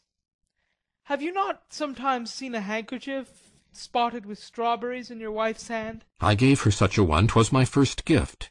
I know not that. But such a handkerchief, I'm sure it was your wife's.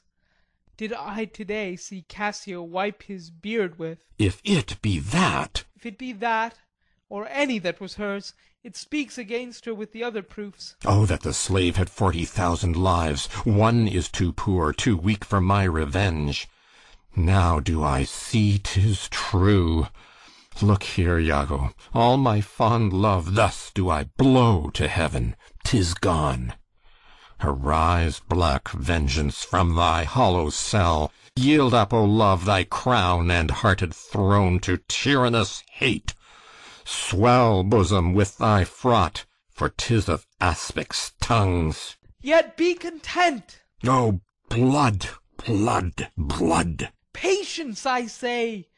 Your mind, perhaps, may change. Never, Iago, like to the Pontic sea, whose icy current and compulsive course ne'er feels retiring ebb, but keeps due on to the Propontic and the Hellespont, even so my bloody thoughts with violent pace shall ne'er look back, ne'er ebb to humble love, till that a capable and wide revenge swallow them up. Now, by yond marble heaven, in the due reverence of a sacred vow, Kneels. I here engage my words. Do not rise yet. Kneels. Witness, you ever-burning lights above, you elements that clip us round about. Witness that here Iago doth give up the execution of his wit, hands, heart, to wronged Othello's service. Let him command, and to obey shall be in me remorse. What bloody business ever? They rise. I greet thy love not with vain thanks, but with acceptance bounteous, and will upon the instant put thee to't. Within these 3 days let me hear thee say that Cassio's not alive. My friend is dead. 'Tis done at your request. But let her live. Damn her, lewd minx, oh, damn her! Come, go with me apart. I will withdraw to furnish me with some swift means of death for the fair devil. Now art thou my lieutenant. I am your own, forever. Exeunt. Scene 4. Cyprus, before the castle. Enter Desdemona, Emilia, and Clown. Do you know, Sirrah, where Lieutenant Cassio lies? I dare not say he lies anywhere. Why, man? He's a soldier, and for one to say a soldier lies is stabbing. Go to... where lodges he? To tell you where he lodges is to tell you where I lie. Can anything be made of this? I know not where he lodges. and for me to devise a logic and say he lies here or he lies there, were to lie in mine own throat. Can you inquire him out, and be edified by report? I will catechize the world for him, that is, make questions and by them answer. Seek him, bid him come hither, tell him I have moved my lord on his behalf, and hope all will be well. To do this is within the compass of man's wit, and therefore I will attempt the doing it. Exit. Where should I lose that handkerchief, Emilia? I know not, madam. Believe me, I had rather have lost my purse full of cruzados, and but my noble Moor is true of mind, and made of no such baseness as jealous creatures are. It were enough to put him to ill thinking. Is he not jealous? Who, he? I think the sun where he was born drew all such humours from him. Look where he comes. I will not leave him now till Cassio be called to him. Enter Othello. How is't with you, my lord? Well, my good lady. Aside. Oh, hardness to dissemble. How do you do, Desdemona? Well, my good lord. Give me your hand.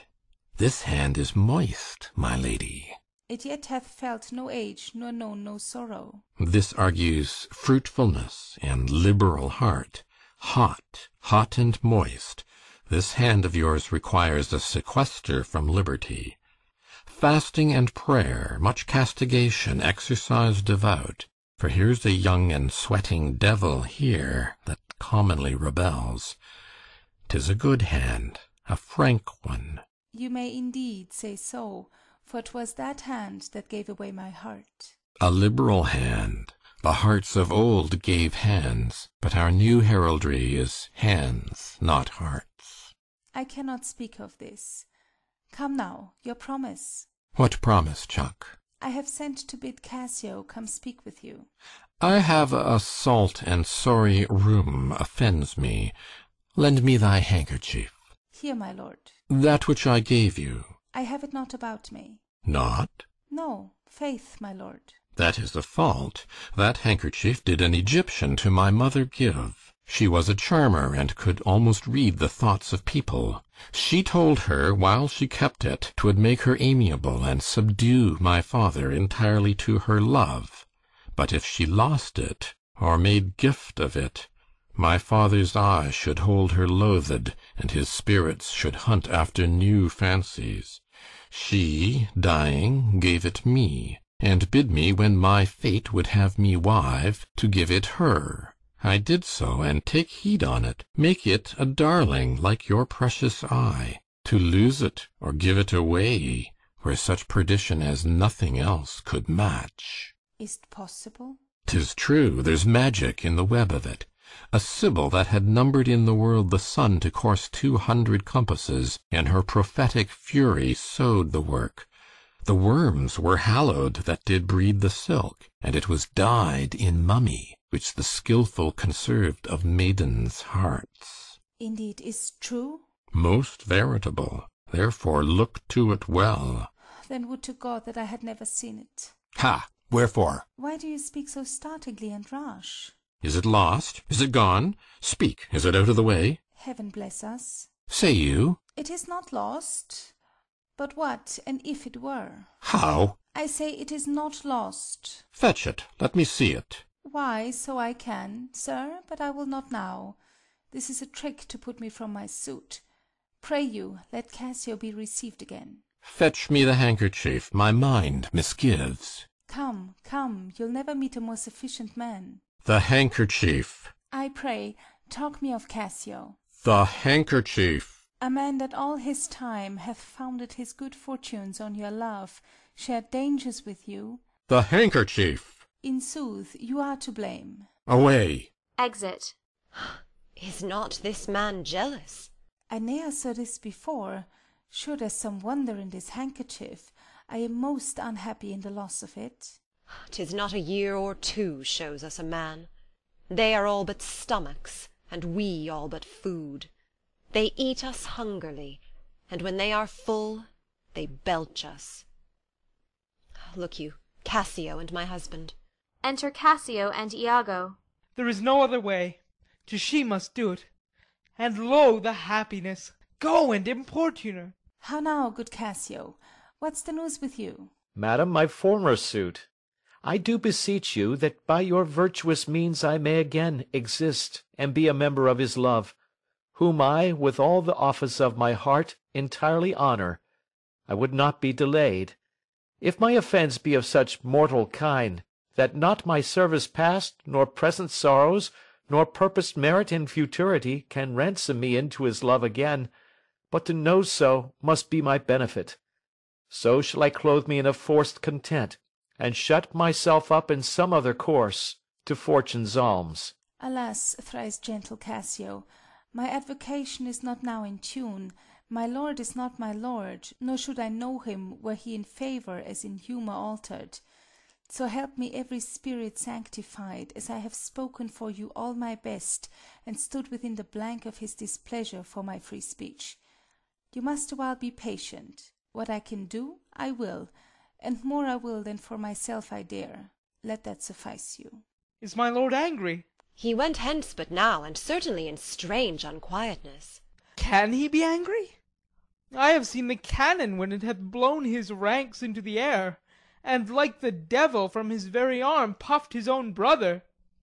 And can he be angry? Something of moment, then. I will go to meet him. There is matter in it, indeed, if he be angry. I prithee, do so. Exit Iago. Something sure of state, either from Venice or some unhatched practice made demonstrable here in Cyprus to him, hath puddled his clear spirit, and in such cases men's natures wrangle with inferior things, though great ones are their object. 'Tis even so, for let our finger ache, and it induce our other healthful members even to that sense of pain. Nay, we must think men are not gods, nor of them look for such observancy as fits the bridal. Beshrew me much, Emilia, I was, unhandsome warrior as I am, arraigning his unkindness with my soul. But now I find I had suborned the witness, and he's indicted falsely. Pray heaven it be state matters as you think, and no conception nor no jealous toy concerning you. Alas the day, I never gave him cause. But jealous souls will not be answered so. They are not ever jealous for the cause, but jealous for they are jealous.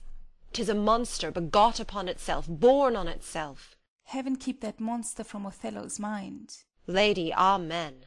I will go seek him. Cassio, walk hereabout. If I do find him fit, I'll move your suit, and seek to effect it to my uttermost. I humbly thank your ladyship. Exeunt Desdemona and Emilia. Enter Bianca. Save you, friend Cassio. What make you from home? How is it with you, my most fair Bianca? In faith, sweet love, I was coming to your house. And I was going to your lodging, Cassio. What, keep a week away? 7 days and nights? 8 hours? And lovers' absent hours, more tedious than the dial 8 times? Oh, weary reckoning! Pardon me, Bianca. I have this while with leaden thoughts been pressed, but I shall in a more continuate time strike off this score of absence. Sweet Bianca, Giving her Desdemona's handkerchief. take me this work out. Oh, Cassio, whence came this? This is some token from a newer friend. To the felt absence now I feel the cause. Is it come to this? Well, well. Go to, woman. Throw your vile guesses in the devil's teeth, from whence you have them. You are jealous now that this is from some mistress, some remembrance. No, in good troth, Bianca. Why, whose is it? I know not neither. I found it in my chamber. I like the work well. Ere it be demanded, as like enough it will, I'd have it copied. Take it, and do it, and leave me for this time. Leave you? Wherefore? I do attend here on the general, and think it no addition, nor my wish to have him see me womaned. Why, I pray you? Not that I love you not. But that you do not love me. I pray you, bring me on the way a little, and say if I shall see you soon at night. 'Tis but a little way that I can bring you, for I attend here, but I'll see you soon. 'Tis very good. I must be circumstanced. Exeunt. End of Act 3. Act 4. Scene 1. Cyprus, before the castle. Enter Othello and Iago. Will you think so? Think so, Iago? What, to kiss in private? An unauthorized kiss. Or to be naked with her friend in bed an hour or more, not meaning any harm? Naked in bed, Iago, and not mean harm? It is hypocrisy against the devil. They that mean virtuously, and yet do so, the devil their virtue tempts, and they tempt heaven. So they do nothing, 'tis a venial slip. But if I give my wife a handkerchief... What then? Why then, 'tis hers, my lord, and being hers, she may, I think, bestow it on any man. She is protectress of her honour, too. May she give that? Her honour is an essence that's not seen. They have it oft that have it not. But for the handkerchief... By heaven, I would most gladly have forgot it. Thou saidst, oh, it comes o'er my memory as doth the raven o'er the infected house, boding to all, he had my handkerchief. Aye, what of that? That's not so good now. What if I had said I had seen him do you wrong? Or heard him say, as knaves be such abroad, who having by their own importunate suit, or voluntary dotage of some mistress, convinced or supplied them, cannot choose but they must blab. Hath he said anything? He hath, my lord, but be you well assured, no more than he'll unswear. What hath he said? Faith, that he did... I know not what he did. What? What? Lie. With her? With her, on her, what you will. Lie with her? Lie on her? We say lie on her when they belie her. Lie with her? That's fulsome. Handkerchief. Confessions, handkerchief. To confess and be hanged for his labour. First to be hanged and then to confess. I tremble at it. Nature would not invest herself in such shadowing passion without some instruction. It is not words that shake me thus. Pish! Noses, ears, and lips. Is it possible? Confess. Handkerchief. Oh, devil! Falls in a trance. Ha! Work on, my medicine, work!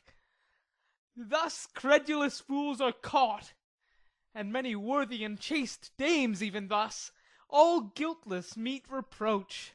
What ho, my lord! My lord, I say! Othello! Enter Cassio. How now, Cassio? What's the matter? My lord is fallen into an epilepsy. This is his second fit. He had one yesterday. Rub him about the temples. No, forbear. The lethargy must have his quiet course. If not, he foams at mouth, and by breaks out to savage madness. Look, he stirs. Do you withdraw yourself a little while. He will recover straight. When he is gone, I would on great occasion speak with you. Exit Cassio. How is it, General? Have you not hurt your head? Dost thou mock me? I mock you? No, by heaven! Would you would bear your fortune like a man? A horned man's a monster and a beast. There's many a beast, then, in a populous city, and many a civil monster. Did he confess it? Good sir, be a man. Think every bearded fellow that's but yoked may draw with you. There's millions now alive that nightly lie in those unproper beds which they dare swear peculiar. Your case is better. Ah, 'tis the spite of hell, the fiend's arch mock, to lip a wanton in a secure couch, and to suppose her chaste. No, let me know, and knowing what I am, I know what she shall be. Oh, thou art wise, 'tis certain. Stand you a while apart. Confine yourself but in a patient list. Whilst you were here o'erwhelmed with your grief, a passion most unsuiting such a man, Cassio came hither. I shifted him away, and laid good scuse upon your ecstasy. Bade him anon return, and here speak with me, the which he promised. Do but encave yourself, and mark the fleers, the gibes, and notable scorns that dwell in every region of his face. For I will make him tell the tale anew, where, how oft, how long ago, and when he hath and is again to cope your wife. I say, but mark his gesture, marry patience, or I shall say you are all in a spleen, and nothing of a man. Dost thou hear, Iago? I will be found most cunning in my patience, but, dost thou hear, most bloody. That's not amiss, but yet keep time in all. Will you withdraw? Othello withdraws. Now will I question Cassio of Bianca, a housewife that, by selling her desires, buys herself bread and clothes. It is a creature that dotes on Cassio, as 'tis the strumpet's plague to beguile many and be beguiled by one. He, when he hears of her, cannot refrain from the excess of laughter. Here he comes. As he shall smile, Othello shall go mad, and his unbookish jealousy must construe poor Cassio's smiles, gestures, and light behaviour quite in the wrong. Re-enter Cassio. How do you now, Lieutenant? The worser that you give me the addition whose want even kills me. Ply Desdemona well, and you are sure on't. Speaking lower. Now, if this suit lay in Bianca's power, how quickly should you speed? Alas, poor caitiff. Aside. Look how he laughs already. I never knew a woman love man so. Alas, poor rogue. I think, i' faith, she loves me. Aside. Now he denies it faintly and laughs it out. Do you hear, Cassio? Now he importunes him to tell it o'er. Go to, well said, well said. She gives it out that you will marry her. Do you intend it? Ha ha ha! Do you triumph, Roman? Do you triumph? I marry her. What? A customer! I prithee bear some charity to my wit. Do not think it so unwholesome. Ha ha ha! So. They laugh that win. Faith, the cry goes that you shall marry her. Prithee, say true. I am a very villain else. Have you scored me? Well. This is the monkey's own giving out. She is persuaded I will marry her, out of her own love and flattery, not out of my promise. Iago beckons me. Now he begins the story. She was here even now. She haunts me in every place. I was the other day talking on the sea-bank with certain Venetians, and thither comes the bauble, and falls thus about my neck. Crying, "O dear Cassio," as it were, his gesture imports it. So hangs, and lolls, and weeps upon me, so hails and pulls me. Now he tells how she plucked him to my chamber. Oh, I see that nose of yours, but not that dog I shall throw it to. Well, I must leave her company. Before me, look where she comes. 'Tis such another fits you. Marry, a perfumed one. Enter Bianca. What do you mean by this haunting of me? Let the devil and his dam haunt you. What did you mean by that same handkerchief you gave me even now? I was a fine fool to take it. I must take out the work. A likely piece of work that you should find it in your chamber, and not know who left it there. This is some minx token, and I must take out the work? There, give it your hobby horse. Wheresoever you had it, I'll take out no work on't. How now, my sweet Bianca? How now? How now? By heaven, that should be my handkerchief. And you'll come to supper tonight, you may, and you will not come when you are next prepared for. Exit. After her. Faith, I must. She'll rail in the street, else. Will you sup there? Faith, I intend so. Well, I may chance to see you, for I would very fain speak with you. Prithee, come, will you? Go to, say no more. Exit Cassio. Coming forward. How shall I murder him, Iago? Did you perceive how he laughed at his vice? Oh, Iago. And did you see the handkerchief? Was that mine? Yours, by this hand. And to see how he prizes the foolish woman your wife. She gave it him, and he hath given it his whore. I would have him 9 years a-killing. A fine woman, a fair woman, a sweet woman. Nay, you must forget that. Ay, let her rot and perish and be damned to-night, for she shall not live. No, my heart is turned to stone. I strike it, and it hurts my hand. Oh, the world hath not a sweeter creature. She might lie by an emperor's side, and command him tasks. Nay, that's not your way. Hang her! I do but say what she is. So delicate with her needle, an admirable musician. Oh, she will sing the savageness out of a bear, of so high and plenteous wit and invention. She's the worse for all this. Oh, 1,000 times. And then of so gentle a condition? Ay, too gentle. Nay, that's certain. But yet the pity of it, Iago. Oh, Iago, the pity of it, Iago. Well, if you are so fond over her iniquity, give her patent to offend. For if it touch not you, it comes near nobody. I will chop her into messes, cuckold me. Oh, 'tis foul in her. With mine officer. That's fouler. Get me some poison, Iago, this night. I'll not expostulate with her, lest her body and beauty unprovide my mind again. This night, Iago. Do it not with poison. Strangle her in her bed, even the bed she hath contaminated. Good, good. The justice of it pleases. Very good. And for Cassio, let me be his undertaker. You shall hear more by midnight. Excellent good. A trumpet within. What trumpet is that same? Something from Venice, sure. 'Tis Lodovico, come from the Duke. And see, your wife is with him. Enter Lodovico, Desdemona, and attendants. Save you, worthy general. With all my heart, sir. The Duke and Senators of Venice greet you. Gives him a packet. I kiss the instrument of their pleasures. Opens the packet and reads. And what's the news, good cousin Lodovico? I am very glad to see you, Signor. Welcome to Cyprus. I thank you.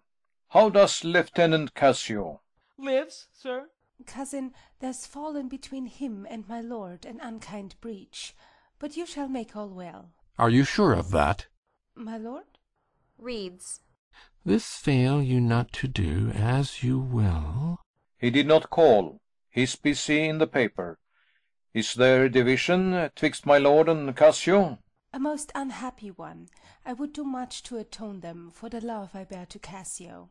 Fire and brimstone. My lord? Are you wise? What, is he angry? Maybe the letter moved him. For, as I think, they do command him home, deputing Cassio in his government. Trust me, I'm glad on't. Indeed. My lord. I am glad to see you mad. Why, sweet Othello? Devil. Striking her. I have not deserved this. My lord, this would not be believed in Venice, though I should swear I saw 't. 'Tis very much. Make her amends, she weeps. Oh, devil, devil, if that the earth could teem with woman's tears, each drop she falls would prove a crocodile. Out of my sight. I will not stay to offend you. Going. Truly an obedient lady.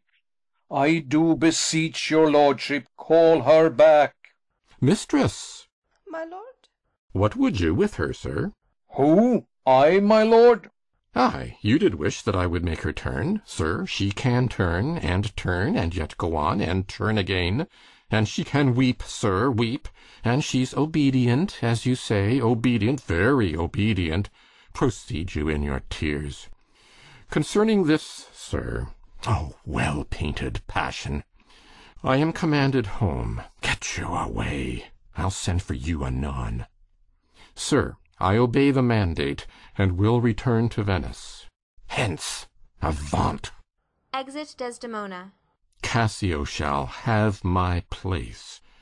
And, sir, to-night I do entreat that we may sup together. You are welcome, sir, to Cyprus.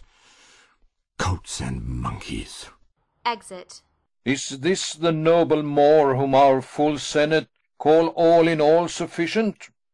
Is this the nature whom passion could not shake, whose solid virtue the shot of accident nor dart of chance could neither graze nor pierce? He is much changed. Are his wits safe? Is he not light of brain? He's that he is. I may not breathe my censure what he might be. If what he might, he is not. I would to heaven he were. What, strike his wife? Faith, that was not so well. Yet would I knew that stroke would prove the worst. Is it his use, or did the letters work upon his blood, and you create this fault? Alas, alas, it is not honesty in me to speak what I have seen and known. You shall observe him, and his own courses will denote him so that I may save my speech. Do but go after and mark how he continues. I am sorry that I'm deceived in him. Exeunt. Scene 2. Cyprus. A room in the castle. Enter Othello and Emilia. You have seen nothing, then? nor ever heard, nor ever did suspect. Yes, you have seen Cassio and she together. But then I saw no harm, and then I heard each syllable that breath made up between them. What, did they never whisper? Never, my lord. Nor send you out of the way? Never. To fetch her fan, her gloves, her mask, nor nothing? Never, my lord. That's strange. I durst, my lord, to wager she is honest, laid down my soul at stake. If you think other, remove your thought, it doth abuse your bosom. If any wretch have put this in your head, let heaven requite it with the serpent's curse.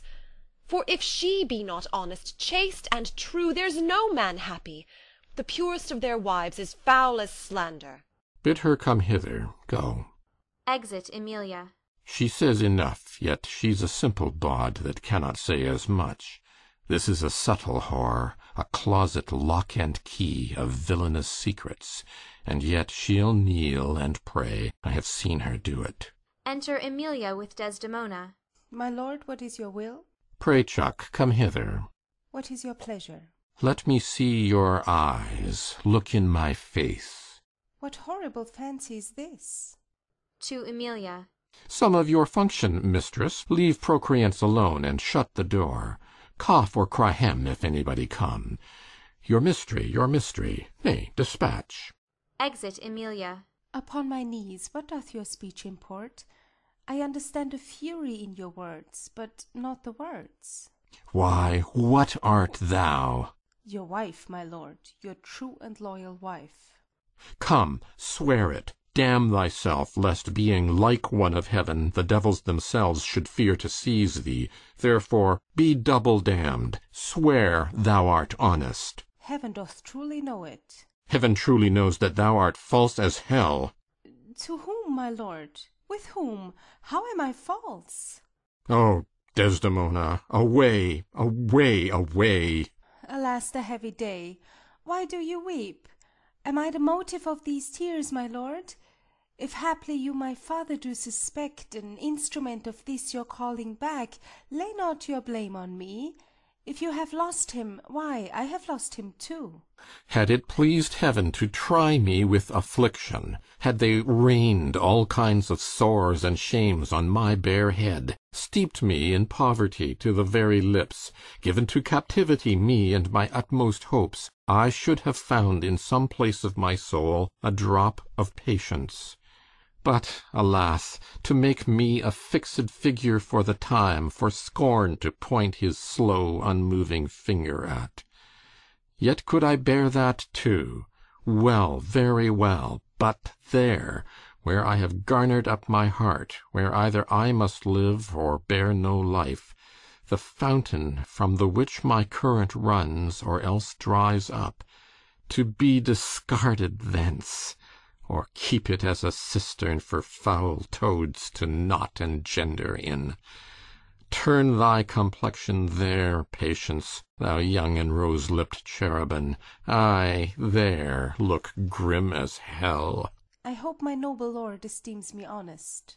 Oh, ay, as summer flies are in the shambles, that quicken even with blowing.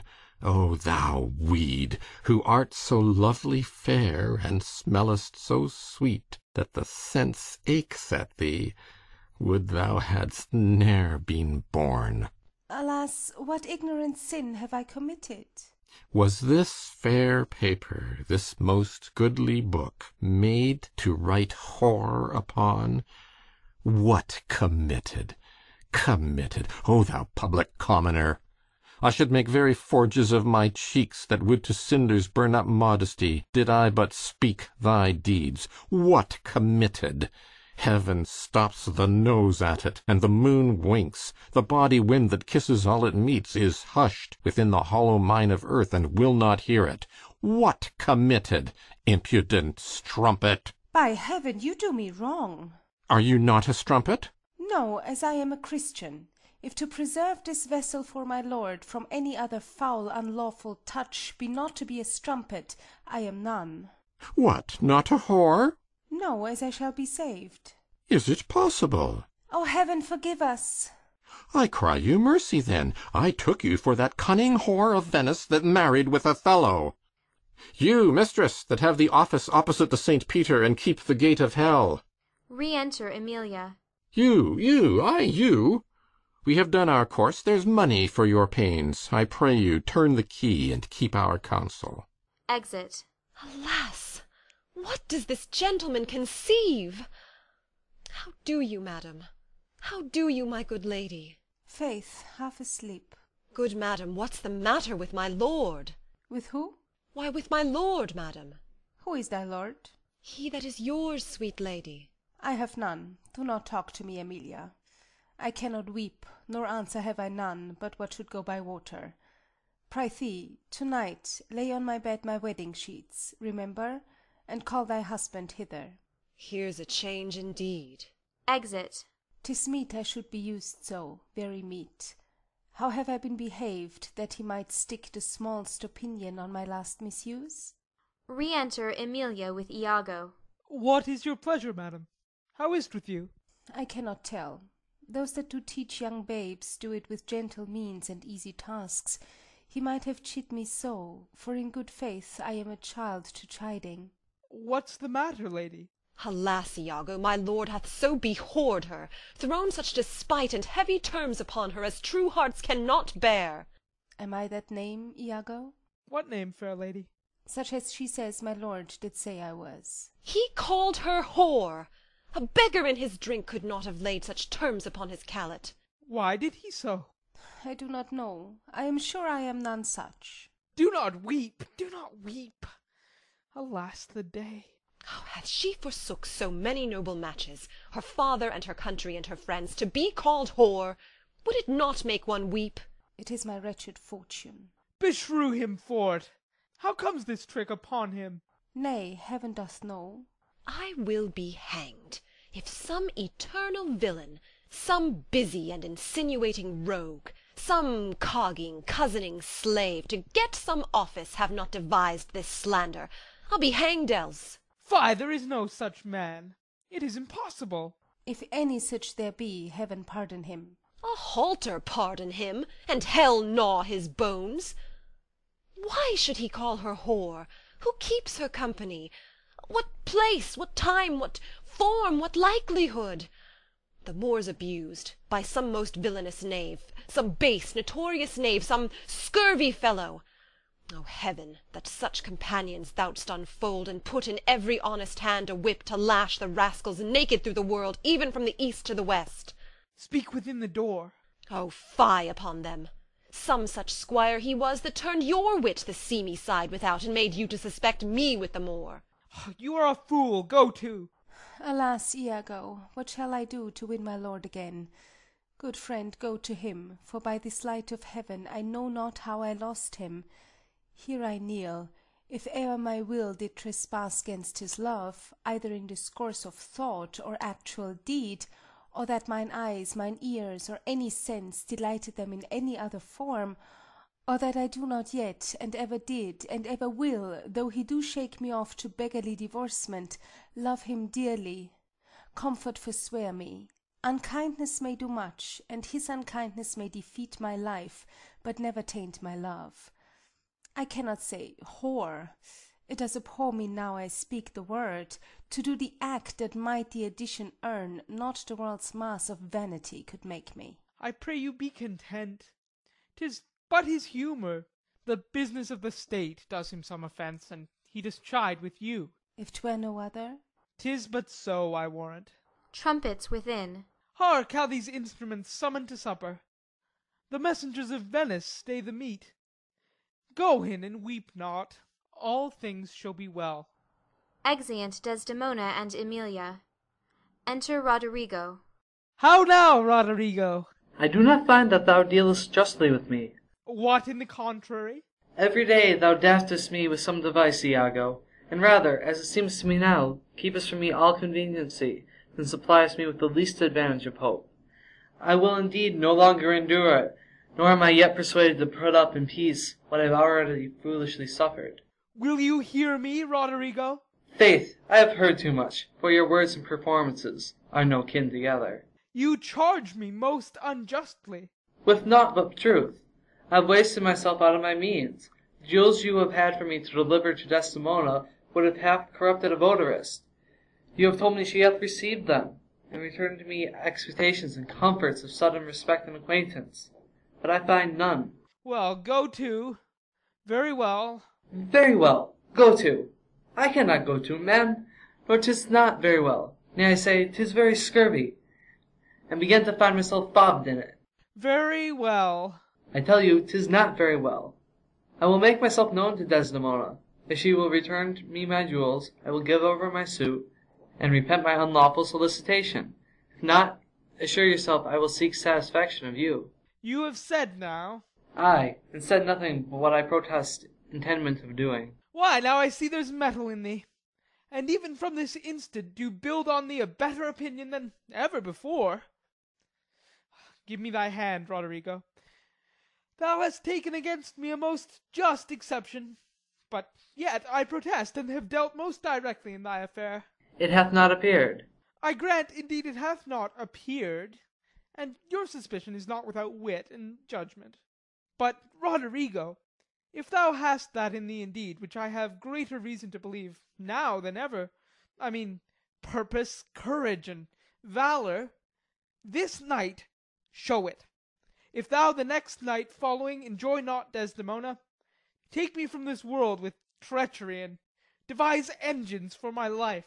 Well, what is it? Is it within reason and compass? Sir, there is a special commission come from Venice to depute Cassio in Othello's place. Is that true? Why then? Othello and Desdemona return again to Venice. Oh no, he goes into Mauritania, and takes away with him the fair Desdemona, unless his abode be lingered here by some accident, wherein none can be so determinate as the removing of Cassio. How do you mean, removing of him? Why, by making him incapable of Othello's place. Knocking out his brains. And that you would have me do? Ay, if you would dare do yourself a profit and a right. He sups tonight with a harlotry, and thither will I go to him. He knows not yet of his honourable fortune. If you will watch his going thence, which I will fashion to fall out between 12 and 1, you may take him at your pleasure. I will be near to second your attempt, and he shall fall between us. Come, stand not amazed at it, but go along with me. I will show you such a necessity in his death, that you shall think yourself bound to put it on him. It is now nigh supper time, and the night grows to waste. About it! I will hear further reason for this. And you shall be satisfied. Exeunt. Scene 3. Cyprus. Another room in the castle. Enter Othello, Lodovico, Desdemona, Emilia, and attendants. I do beseech you, sir, trouble yourself no further. Oh, pardon me, 'twill do me good to walk. Madam, good night. I humbly thank your ladyship. Your honour is most welcome. Will you walk, sir? Oh, Desdemona. My lord? Get you to bed on the instant. I will be returned forthwith. Dismiss your attendant there. Look it be done. I will, my lord. Exeunt Othello, Lodovico, and attendants. How goes it now? He looks gentler than he did. He says he will return incontinent. He hath commanded me to go to bed, and bade me to dismiss you. Dismiss me? It was his bidding, therefore, good Emilia, give me my nightly wearing, and adieu. We must not now displease him. I would you had never seen him. So would not I. My love doth so approve him, that even his stubbornness, his checks, his frowns, prithee unpin me, have grace and favour in them. I have laid those sheets you bade me on the bed. All's one. Good faith, how foolish are our minds! If I do die before thee, prithee, shroud me in one of those same sheets. Oh, come, come, you talk. My mother had a maid called Barbara. She was in love, and he she loved proved mad, and did forsake her. She had a song of Willow, an old thing 'twas, but it expressed her fortune, and she died singing it. That song to-night will not go from my mind. I have much to do, but to go hang my head all at one side, and sing it like poor Barbara. Prithee, dispatch. Shall I go fetch your nightgown? No, unpin me here. This Lodovico is a proper man. A very handsome man. He speaks well. I know a lady in Venice would have walked barefoot to Palestine for a touch of his nether lip. Sings. The poor soul sat sighing by a sycamore tree, sing all the green willow. Her hand on her bosom, her head on her knee, sing willow, willow, willow. The fresh streams ran by her and murmured her moans, sing willow, willow, willow. Her salt tears fell from her and softened the stones. Lay by these. Sings. Sing willow, willow, willow. Prithee, hie thee, he'll come anon. Sings. Sing all the green willow must be my garland. Let nobody blame him, his scorn I approve. Nay, that's not next. Hark, who is't that knocks? It's the wind. Sings. I called my love false love, but what said he then? Sing willow, willow, willow. If I court more women, you'll couch with more men. So get thee gone. Good night. Mine eyes do itch. Doth that bode weeping? 'Tis neither here nor there. I have heard it said so. Oh, these men, these men! Dost thou in conscience think, tell me, Emilia, that there be women do abuse their husbands in such gross kind? There be some such, no question. Wouldst thou do such a deed for all the world? Why? Would not you? No, by this heavenly light. Nor I neither by this heavenly light. I might do it as well in the dark. Wouldst thou do such a deed for all the world? The world's a huge thing. It is a great price for a small vice. In troth, I think thou wouldst not. In troth, I think I should, and undo it when I had done. Marry, I would not do such a thing for a joint ring, nor for measures of lawn, nor for gowns, petticoats, nor caps, nor any petty exhibition, but for the whole world. Why, who would not make her husband a cuckold to make him a monarch? I should venture purgatory for it. Beshrew me if I would do such a wrong for the whole world. Why, the wrong is but a wrong of the world, and having the world for your labour, 'tis a wrong in your own world, and you might quickly make it right. I do not think there is any such woman. Yes, a dozen, and as many to the vantage as would store the world they played for. But I do think it is their husbands' faults if wives do fall. Say that they slack their duties, and pour our treasures into foreign laps, or else break out in peevish jealousies, throwing restraint upon us. Or say they strike us, or scant our former having in despite. Why, we have galls, and though we have some grace, yet have we some revenge. Let husbands know their wives have sense like them. They see and smell and have their palates both for sweet and sour as husbands have. What is it that they do when they change us for others? Is it sport? I think it is. And doth affection breed it? I think it doth. Is't frailty that thus errs? It is so too. And have not we affections, desires for sport and frailty as men have? Then let them use us well. Else let them know, the ills we do, their ills instruct us so. Good night, good night. Heaven me such usage send, not to pick bad from bad, but by bad mend. Exeunt. End of Act 4. Act 5. Scene 1. Cyprus. A street. Enter Iago and Roderigo. Here, stand behind this bulk. Straight will he come. Wear thy good rapier bare, and put it home. Quick, quick, fear nothing. I'll be at thy elbow. It makes us, or it mars us, think on that, and fix most firm thy resolution. Be near at hand, I may miscarry in it. Here at thy hand. Be bold, and take thy stand. Retires to a little distance. I have no great devotion to the deed, and yet he hath given me satisfying reasons. 'Tis but a mad god. Forth my sword, he dies. Goes to his stand. I have rubbed this young quat almost to the sense, and he grows angry. Now whether he kill Cassio, or Cassio him, or each do kill the other, every way makes my gain. Live Roderigo, he calls me to a restitution large of gold and jewels that I bobbed from him, as gifts to Desdemona. It must not be. If Cassio do remain, he hath a daily beauty in his life that makes me ugly. And besides, the Moor may unfold me to him. There stand I in much peril. No, he must die. But so, I hear him coming. Enter Cassio. I know his gait. 'Tis he. Villain, thou diest. Rushes out and makes a pass at Cassio. That thrust had been mine enemy indeed, but that my coat is better than thou knowest, I will make proof of thine. Draws and wounds Roderigo. Oh, I am slain.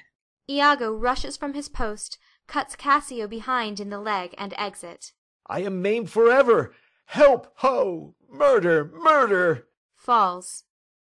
Enter Othello at a distance. The voice of Cassio. Iago keeps his word. O villain that I am. It is even so. Oh, help, ho! Light! A surgeon! 'Tis he. O brave Iago, honest and just, that hast such noble sense of thy friend's wrong, thou teachest me. Minion, your dear lies dead, and your unblest fate hies. Strumpet, I come. Forth of my heart those charms thine eyes are blotted. Thy bed, lust-stained, shall with lust's blood be spotted. Exit. Enter Lodovico and Gratiano at a distance. What, ho! No watch? No passage? Murder! Murder! 'Tis some mischance. The cry is very direful. Oh, help! Hark! O wretched villain! 2 or 3 groan. It is a heavy night. These may be counterfeits. Let's think it unsafe to come into the cry without more help. Nobody come? Then shall I bleed to death. Hark! Re-enter Iago with a light. Here comes one in a shirt, with light and weapons. Who's there? What noise is this that cries on murder? We do not know. Did you not hear a cry? Here, here! For heaven's sake, help me! What's the matter? This is Othello's ancient, as I take it. The same indeed. A very valiant fellow. What are you here that cry so grievously? Iago? Oh, I am spoiled, undone by villains. Give me some help. Oh, me, Lieutenant! What villains have done this? I think that one of them is hereabout and cannot make away. Oh, treacherous villains! To Lodovico and Gratiano. What are you there? Come in and give some help. Oh, help me here. That's one of them. Oh, murderous slave! Oh, villain! Stabs Roderigo. O damned Iago! O inhuman dog! Kill men in the dark? Where be these bloody thieves? How silent is this town! Ho! Murder! Murder! What may you be? Are you of good or evil? As you shall prove us, praise us. Signor Lodovico? He, sir? I cry you mercy. Here's Cassio hurt by villains. Cassio! How is't, brother? My leg is cut in two. Marry, heaven forbid! Light, gentlemen! I'll bind it with my shirt. Enter Bianca. What is the matter, ho? Who is that cried? Who is't that cried? Oh, my dear Cassio, my sweet Cassio! Oh, Cassio, Cassio, Cassio! Oh, notable strumpet! Cassio, may you suspect who they should be that have thus mangled you? No. I am sorry to find you thus. I have been to seek you. Lend me a garter. So. Oh, for a chair to bear him easily hence. Alas, he faints! Oh, Cassio, Cassio, Cassio! Gentlemen all, I do suspect this trash to be a party in this injury. Patience a while, good Cassio. Come, come, lend me light. Know we this face or no? Alas, my friend and my dear countryman, Roderigo! No. Yes, sure! Oh, heaven, Roderigo! What, of Venice? Even he, sir. Did you know him? Know him? I. Signor Gratiano. I cry your gentle pardon. These bloody accidents must excuse my manners that so neglected you. I am glad to see you. How do you do, Cassio? Oh, a chair! A chair! Roderigo! Tis he. A chair brought in. Oh, that's well said. The chair. Some good man bear him carefully from hence. I'll fetch the general surgeon. To Bianca. For you, mistress, save your labour. He that lies slain here, Cassio, was my dear friend. What malice was between you? None in the world, nor do I know the man. To Bianca. What, look you pale? Oh, bear him out of the air. Cassio and Roderigo are borne off. Stay you, good gentleman. Look you pale, mistress. Do you perceive the ghastness of her eye? Nay, if you stare, we shall hear more anon. Behold her well. I pray you, look upon her. Do you see, gentlemen? Nay, guiltiness will speak, though tongues were out of use. Enter Emilia. Lass, what's the matter? What's the matter, husband? Cassio hath here been set on in the dark by Roderigo and fellows that are scaped. He's almost slain, and Roderigo dead. Alas, good gentleman! Alas, good Cassio! This is the fruit of whoring. Prithee, Emilia, go know of Cassio where he supped to-night. What, do you shake at that? He supped at my house, but I therefore shake not. Oh, did he so? I charge you, go with me. Fie, fie upon thee, strumpet! I am no strumpet, but of life as honest as you that thus abuse me. As I? Faugh! Fie upon thee! Kind gentlemen, let's go see poor Cassio dressed. Come, mistress, you must tell us another tale. Emilia, run you to the citadel, and tell my lord and lady what hath happed. Will you go on afore? Aside. This is the night that either makes me or foredoes me, quite. Exeunt. Scene 2. Cyprus. A bedchamber in the castle. Desdemona in bed asleep. A light burning. Enter Othello. It is the cause, my soul. Let me not name it to you, you chaste stars. It is the cause. Yet I'll not shed her blood, nor scar that whiter skin of hers than snow, and smooth as monumental alabaster. Takes off his sword.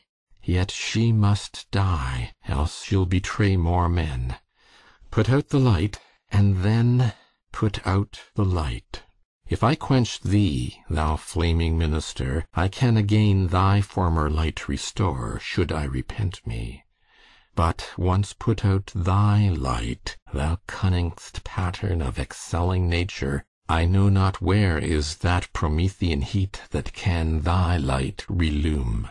When I have plucked the rose, I cannot give it vital growth again. It must needs wither. I'll smell it on the tree. Kissing her. O balmy breath, that dost almost persuade justice to break her sword. One more, one more. Be thus when thou art dead, and I will kill thee, and love thee after. One more, and this the last. So sweet was ne'er so fatal. I must weep, but they are cruel tears. This sorrow's heavenly, it strikes where it doth love. She wakes. Who's there, Othello? I, Desdemona. Will you come to bed, my lord? Have you prayed to-night, Desdemona? Ay, my lord. If you bethink yourself of any crime unreconciled as yet to heaven and grace, solicit for it straight. Alack, my lord, what may you mean by that? Well, do it, and be brief. I will walk by. I would not kill thy unprepared spirit. No, heaven forfend. I would not kill thy soul. Talk you of killing? Aye, I do. Then heaven have mercy on me. Amen, with all my heart. If you say so, I hope you will not kill me. And yet I fear you, for you are fatal then when your eyes roll so. Why I should fear I know not, since guiltiness I know not, but yet I feel I fear. Think on thy sins. They are loves I bear to you. Aye, and for that thou diest. That death's unnatural that kills for loving? Alas, why gnaw you so your nether lip? Some bloody passion shakes your very frame. These are portents, but yet I hope, they do not point on me. Peace, and be still. I will so. What's the matter? That handkerchief which I so loved and gave thee, thou gavest to Cassio. No, by my life and soul! Send for the man and ask him. Sweet soul, take heed of perjury. Thou art on thy deathbed. Aye, but not yet to die. Yes, presently. Therefore confess thee freely of thy sin, for to deny each article with oath cannot remove nor choke the strong conception that I do groan withal. Thou art to die. Then, Lord, have mercy on me. I say amen. And have you mercy too. I never did offend you in my life, never loved Cassio, but with such general warranty of heaven as I might love, I never gave him token. By heaven, I saw my handkerchief in's hand. O perjured woman, thou dost stone my heart, and makest me call what I intend to do a murder which I thought a sacrifice. I saw the handkerchief. He found it then. I never gave it him. Send for him hither. Let him confess the truth. He hath confessed. What, my lord?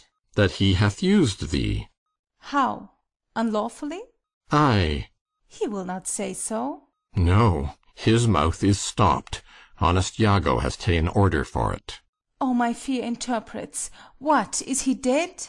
Had all his hairs been lives, my great revenge had stomach for them all. Alas, he is betrayed, and I undone. Out, strumpet! Weepest thou for him to my face? Oh, banish me, my lord, but kill me not. Down, strumpet!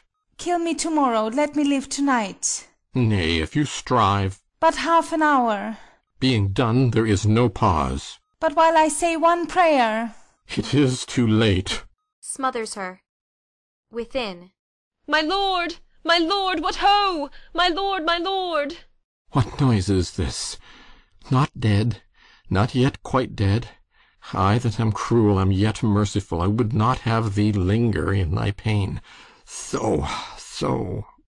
Within. What ho! My lord! My lord!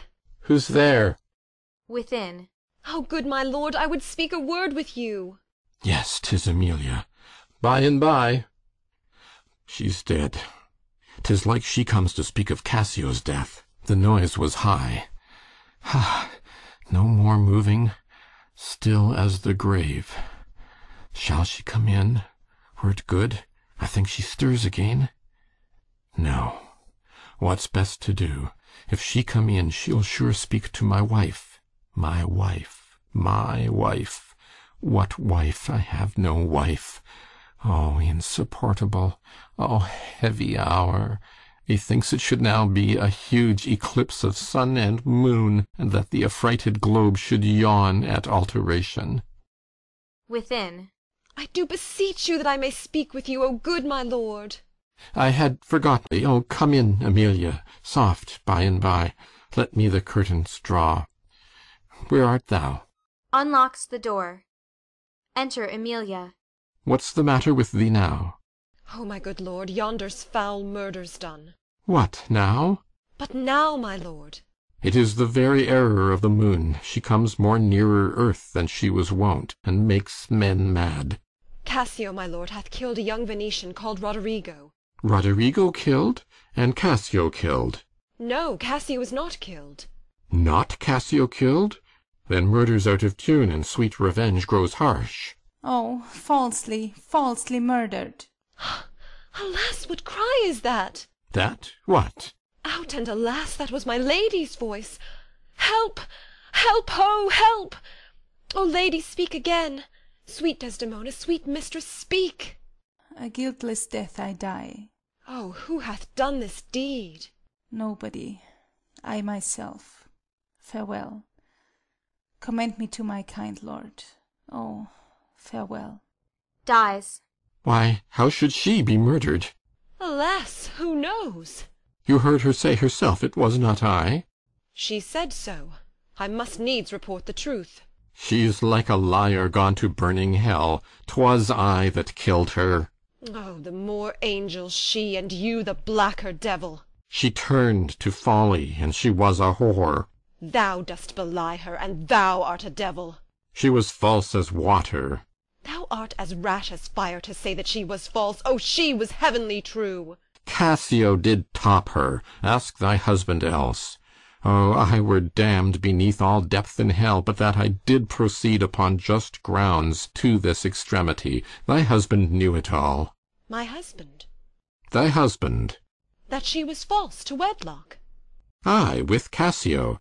Nay, had she been true, if heaven would make me such another world of one entire and perfect chrysolite, I'd not have sold her for it. My husband?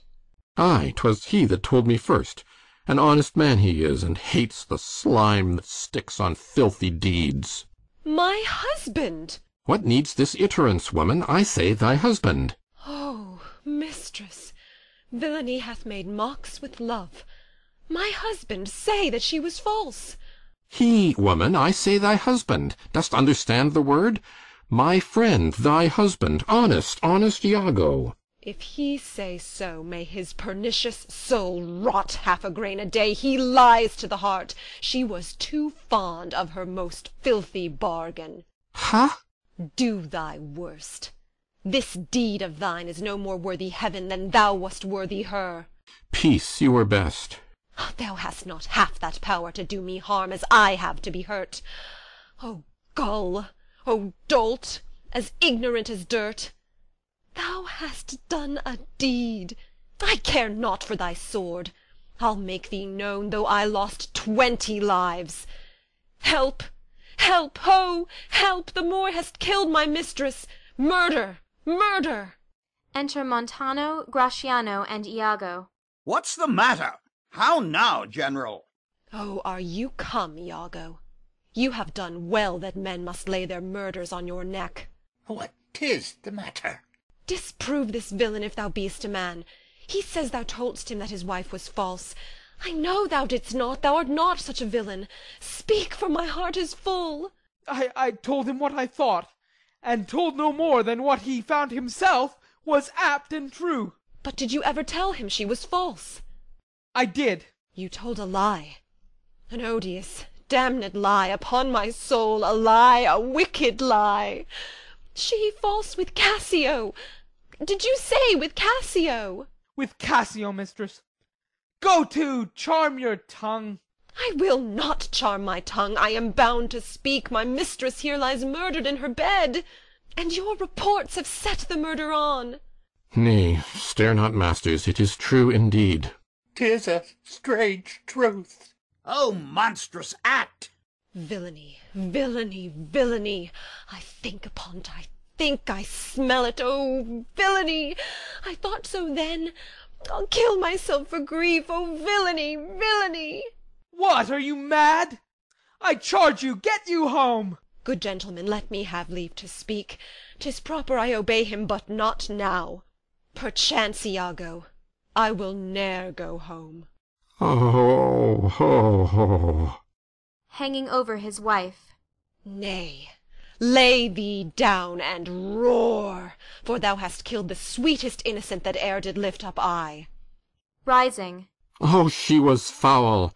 I scarce did know you, uncle. There lies your niece, whose breath indeed these hands have newly stopped. I know this act shows horrible and grim. Poor Desdemona! I am glad thy father's dead. Thy match was mortal to him, and pure grief shore his old thread in twain. Did he live now, This sight would make him do a desperate turn, yea, curse his better angel from his side, and fall to reprobance. 'Tis pitiful, but yet Iago knows that she with Cassio hath the act of shame 1,000 times committed. Cassio confessed it, and she did gratify his amorous works with that recognizance and pledge of love which I first gave her. I saw it in his hand. It was a handkerchief, an antique token my father gave my mother. Oh, heaven! Oh, heavenly powers! Come, hold your peace! 'Twill out, 'twill out. I peace?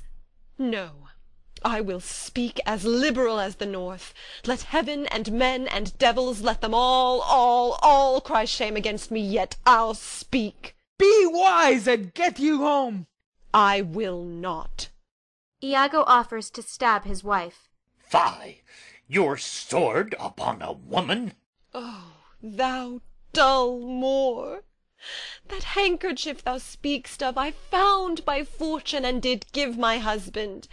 For often with a solemn earnestness, more than indeed belonged to such a trifle, he begged of me to steal it. Villainous whore! She give it Cassio. No, alas, I found it, and I did give't my husband. Filth! Thou liest! By heaven, I do not. I do not, gentlemen. O murderous coxcomb! What should such a fool do with so good a wife? Are there no stones in heaven but what serve for the thunder? Precious villain! Iago stabs Emilia and then runs out. The woman falls. Sure he has killed his wife. I. Oh, lay me by my mistress' side. He's gone, but his wife's killed. 'Tis a notorious villain. Take you this weapon which I have here recovered from the Moor. Come, guard the door without, let him not pass, but kill him rather. I'll after that same villain, for 'tis a damned slave. Exit Montano and Gratiano. I am not valiant neither, but every puny whipster gets my sword. But why should honour outlive honesty? Let it go all. What did thy song bode, lady? Hark, canst thou hear me? I will play the swan, and die in music. Willow, willow, willow. Moor, she was chaste, she loved thee, cruel Moor. So come my soul to bliss as I speak true, so speaking as I think, I die. Dies. I have another weapon in this chamber. It is a sword of Spain, the ice brook's temper. Oh, here it is. Uncle, I must come forth. Within. If thou attempt it, it will cost thee dear. Thou hast no weapon, and perforce must suffer. Look in upon me then, and speak with me, or naked as I am, I will assault thee. Re-enter Gratiano. What is the matter? Behold, I have a weapon, a better never did itself sustain upon a soldier's thigh. I have seen the day that with this little arm and this good sword I have made my way through more impediments than 20 times your stop. But, oh, vain boast, who can control his fate? 'Tis not so now. Be not afraid, though you do see me weaponed. Here is my journey's end, here is my butt, and very sea-mark of my utmost sail. Do you go back dismayed? 'Tis a lost fear. Man but a rush against Othello's breast, and he retires. Where should Othello go? Now, how dost thou look now? O ill-starred wench, pale as thy smock! When we shall meet at Compt, this look of thine will hurl my soul from heaven, and fiends will snatch at it. Cold, cold, my girl, even like thy chastity. O cursed, cursed slave! Whip me, ye devils, from the possession of this heavenly sight. Blow me about in winds, roast me in sulphur, wash me in steep down gulfs of liquid fire. O Desdemon, dead, Desdemon dead! Oh! Enter Lodovico, Montano, Cassio carried in a chair, and officers with Iago prisoner. Where is this rash and most unfortunate man? That's he that was Othello. Here I am. Where is that viper? Bring the villain forth. I look down towards his feet, but that's a fable. If that thou beest a devil, I cannot kill thee. Wounds Iago. Wrench his sword from him. I bleed, sir, but not killed. I am not sorry neither. I'd have thee live, for in my sense 'tis happiness to die. O thou, Othello, that wert once so good, fallen in the practice of a damned slave, what shall be said to thee? Why, anything. An honourable murderer, if you will. For naught I did in hate, but all in honour. This wretch hath part confessed his villainy. Did you and he consent in Cassio's death? Aye. Dear General, I never gave you cause. I do believe it, and I ask your pardon. Will you, I pray, demand that demi-devil why he hath thus ensnared my soul and body? Demand me nothing. What you know, you know. From this time forth I never will speak word. What, not to pray? Torments will ope your lips. Well, thou dost best. Sir, you shall understand what hath befallen, which as I think you know not. Here is a letter found in the pocket of the slain Rodrigo, and here another. The one of them imports the death of Cassio to be undertook by Rodrigo. Oh, villain! Most heathenish and most gross! Now here's another discontented paper, found in his pocket too, and this it seems Rodrigo meant to have sent this damned villain, but that belike Iago in the interim came in and satisfied him. Oh, the pernicious caitiff! How came you, Cassio, by that handkerchief that was my wife's? I found it in my chamber, and he himself confessed but even now that there he dropped it for a special purpose which wrought to his desire. Oh, fool, fool, fool! There is besides in Rodrigo's letter how he upbraids Iago, that he made him brave me upon the watch, whereon it came that I was cast.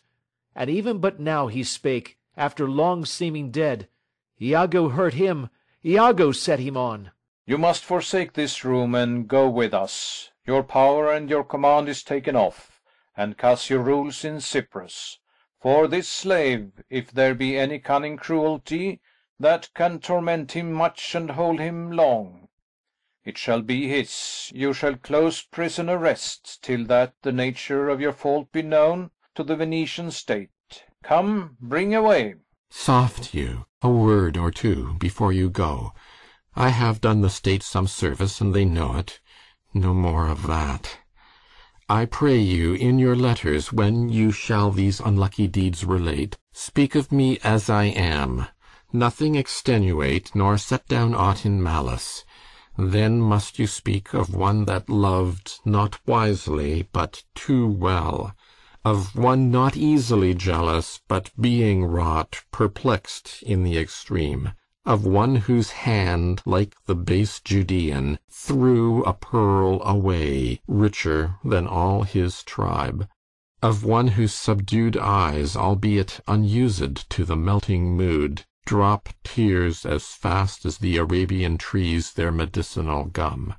Set you down this, and say besides, that in Aleppo once, where a malignant and a turbaned Turk beat a Venetian and traduced the state, I took by the throat the circumcised dog and smote him thus. Stabs himself. O bloody period! All that spoke is marred. I kissed thee ere I killed thee. No way but this, killing myself, to die upon a kiss. Falling upon Desdemona. This did I fear, but I thought he had no weapon, for he was great of heart. To Iago. O Spartan dog, more fell than anguish, hunger, or the sea. Look on the tragic loading of this bed. This is thy work, the object poisons sight. Let it be hid. Gratiano, keep the house, and seize upon the fortunes of the Moor, for they succeed on you. To you, Lord Governor, remains the censure of this hellish villain. The time, the place, the torture. Oh, enforce it! Myself will straight aboard, and to the state this heavy act with heavy heart relate.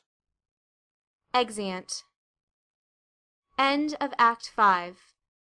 End of Othello by William Shakespeare.